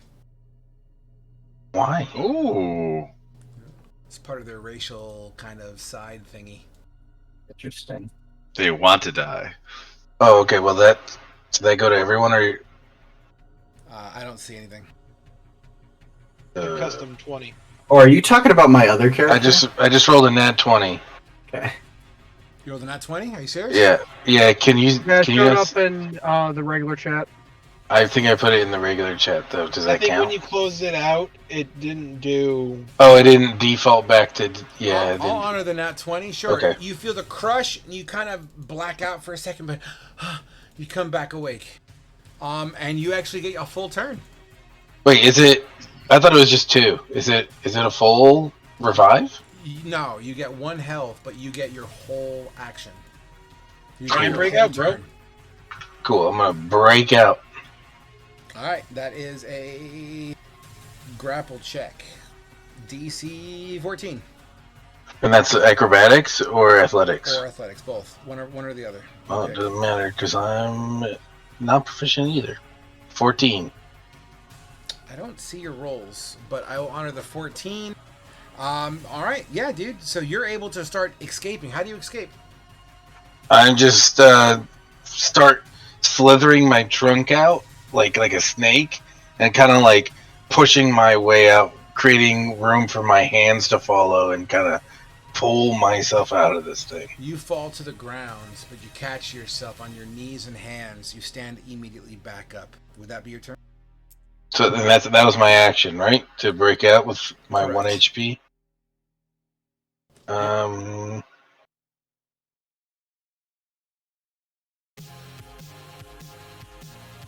Can I cast Healing Word on myself? Yeah, why not? You're a target. Okay, I'll go ahead and do that. 5 HP. Beautiful. Flea, you're on deck, by the way. Would that be your turn, Aye. Kurt? That's it. All right, Flea, you're up. Gareth, you're on deck. I'm gonna say that there's like a little rope around my crossbow. I'm gonna basically just like fling it around my back and pull out my short sword. Sure. I'm gonna take a whack. Get it, boy. A 24 to hit. 24 absolutely hits. How come I'm not seeing anything? Uh, I don't see the rolls either. I can I'm see not his. too Oh, sure. no, never mind. I saw that one. I saw fleas. Yeah, I see fleas. With a 6 hit and damage roll. 6 damage. Now I see it. I had to reset the whole thing. I'm Yep. sorry. 6 damage. How do you kill this creature? Flea's not proficient in the sword, so he's just going at it like a freaking like it's a like bushes just like weed whacking it. You weed whack a vital structure point in one of its legs, and as it breaks under the weight of the rest of this creature, its own momentum has it screech off the edge of the cliff, falling to the river below. Would that be your turn?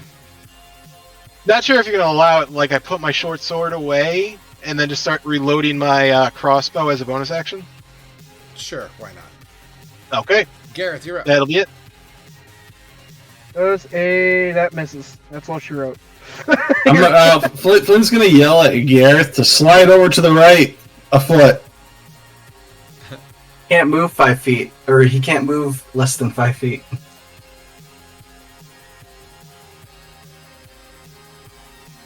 He'll move a little bit more just to be safe. Would that That's be your all she turn? wrote. Yep. Thalia, you're up. Phileas on deck. Alright, I'm gonna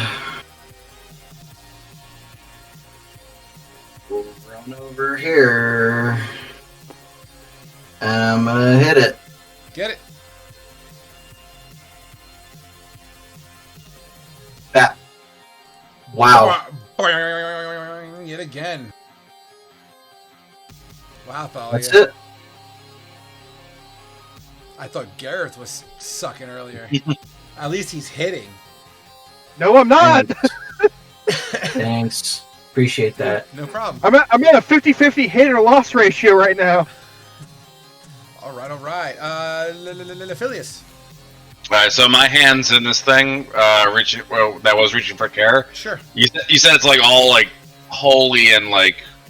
It's getting Really? there. The other one was significantly worse. This one's healthier, but not as healthy. All right, I'm gonna spot a boulder on the other side of it, and again, golden energy around the rock. I'm gonna pull the rock towards me, back the other way, catapulting. Fantastic. DC 13 for 12 damage. DC 13 dex save. I rolled a 3. All right, 12 damage. 12 damage. That thing actually hits pretty hard. All right. Once again, crashes into it. Some pieces fall down. A bone actually pops out of it onto the ground. That's all I got. All right. Flynn. All right, I'm gonna hit it with the shatter in that corner so it doesn't hit any of my boys. You got it. Go ahead and let me know what I'm rolling. It's going to be yes, that sounds about right. Yeah, con save 13. I fucking rolled a 12. 17 damage. As your spell, first of all, what does your spell look like? Because this is the first time I think you've ever casted Shatter. It's the second time, but that was the very first day I casted it. But you see like blue lightning just kind of crackles around me as I just hold out my hand, and then it just a lightning bolt just comes slamming down from right above them, and just a big flash of light happens, and What yeah. type of damage is this? Force? Yeah, I think it's force. Somebody verify, please, because it matters. Thunder. Okay. Whew. Absolutely. This rattles the entire creature to the point that all the bonds that keep it together begin to disassemble and crack like miniature firecrackers snapping as the pieces and the lightning just stops keeping it together. And it literally just falls down as if a tree was literally cut in pieces and just sprinkled onto the ground. Just branches, bramble, moss just falls to the ground under that weight. Combat is now over. And it have to be a place that we're going to have to stop for tonight, gentlemen. We gotta live though. They're plants. Do I get my You crossbows back you at least? get a couple of raspberries. Do I get my cross- Schnozberries? Do you get your bolts back? How many half. fire? I fired 6, so I'd get 3. Sure. Frog, Sir. I just want you to know that I've seen one of those take out a party of 3 of level 3 characters. I didn't roll that well either. I know, and that's Yeah. good. So real Yeah. talk. Oh, These me were and you had both, the same reaction Yeah. when we saw both of those. both of these things are CR5s. I had no idea what these things were, and like this, Channeling mounds. if we did not like take that other one out, I was gonna throw a Hail Mary and try and cast sleep since they were both in the red. I don't. Are they immune to sleep? They are immune to blinded, deafen, and exhaustion. Okay, so that could have worked. Holy shit! I'm like These these things. things, these I'm things are just glad- nasty. I'm Because glad they're of- not resistant to poison. Not because of any one thing they have, but because of all of it put together makes them extremely deadly for low-level characters. Because they're That resistant to and, two of the most common damage types. Yeah, they're They have resistant a to big And chunk of there's hit another- points. there's another like being damage resistant to type that fire. heals them. Fucked me. And cold. It's so bad. Oh yeah. The Just biggest know thing is early I'm- on with them is the engulf. That can really shut down a party if they don't have like one real front line and it gets engulfed. Yep. That can really mess a party up. I honestly expected this fight to be a little bit more deadly than this. Oh, it should have been. There was a lot of us that went down. We just have heals.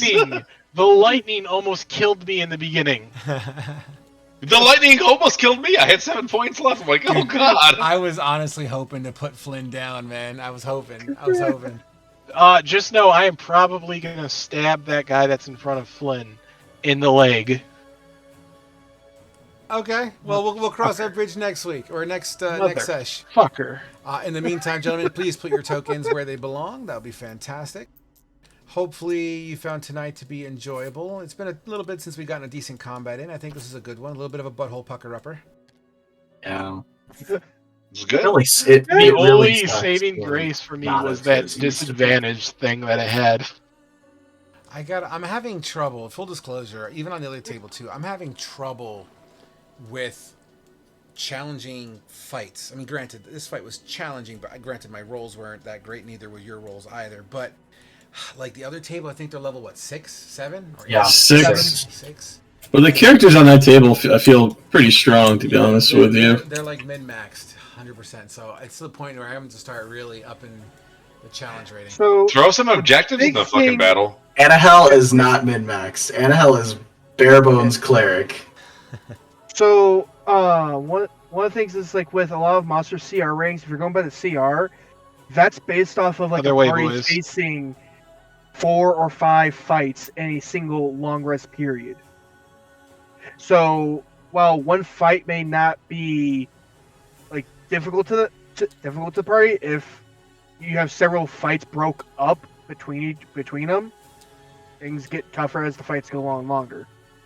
Because that's one of the big issues with CR ratings is like it's based off of allegedly a multi-fight per session kind of thing. And then a whole other thing where the whole system also is not the best. I'm hoping D&D or one D&D would kind of clean things up, but we'll figure that one out. Nevertheless, guys, I have a wife behind me that needs attention. So, All right. any questions, comments, or concerns before we dip out for the evening? I'm good.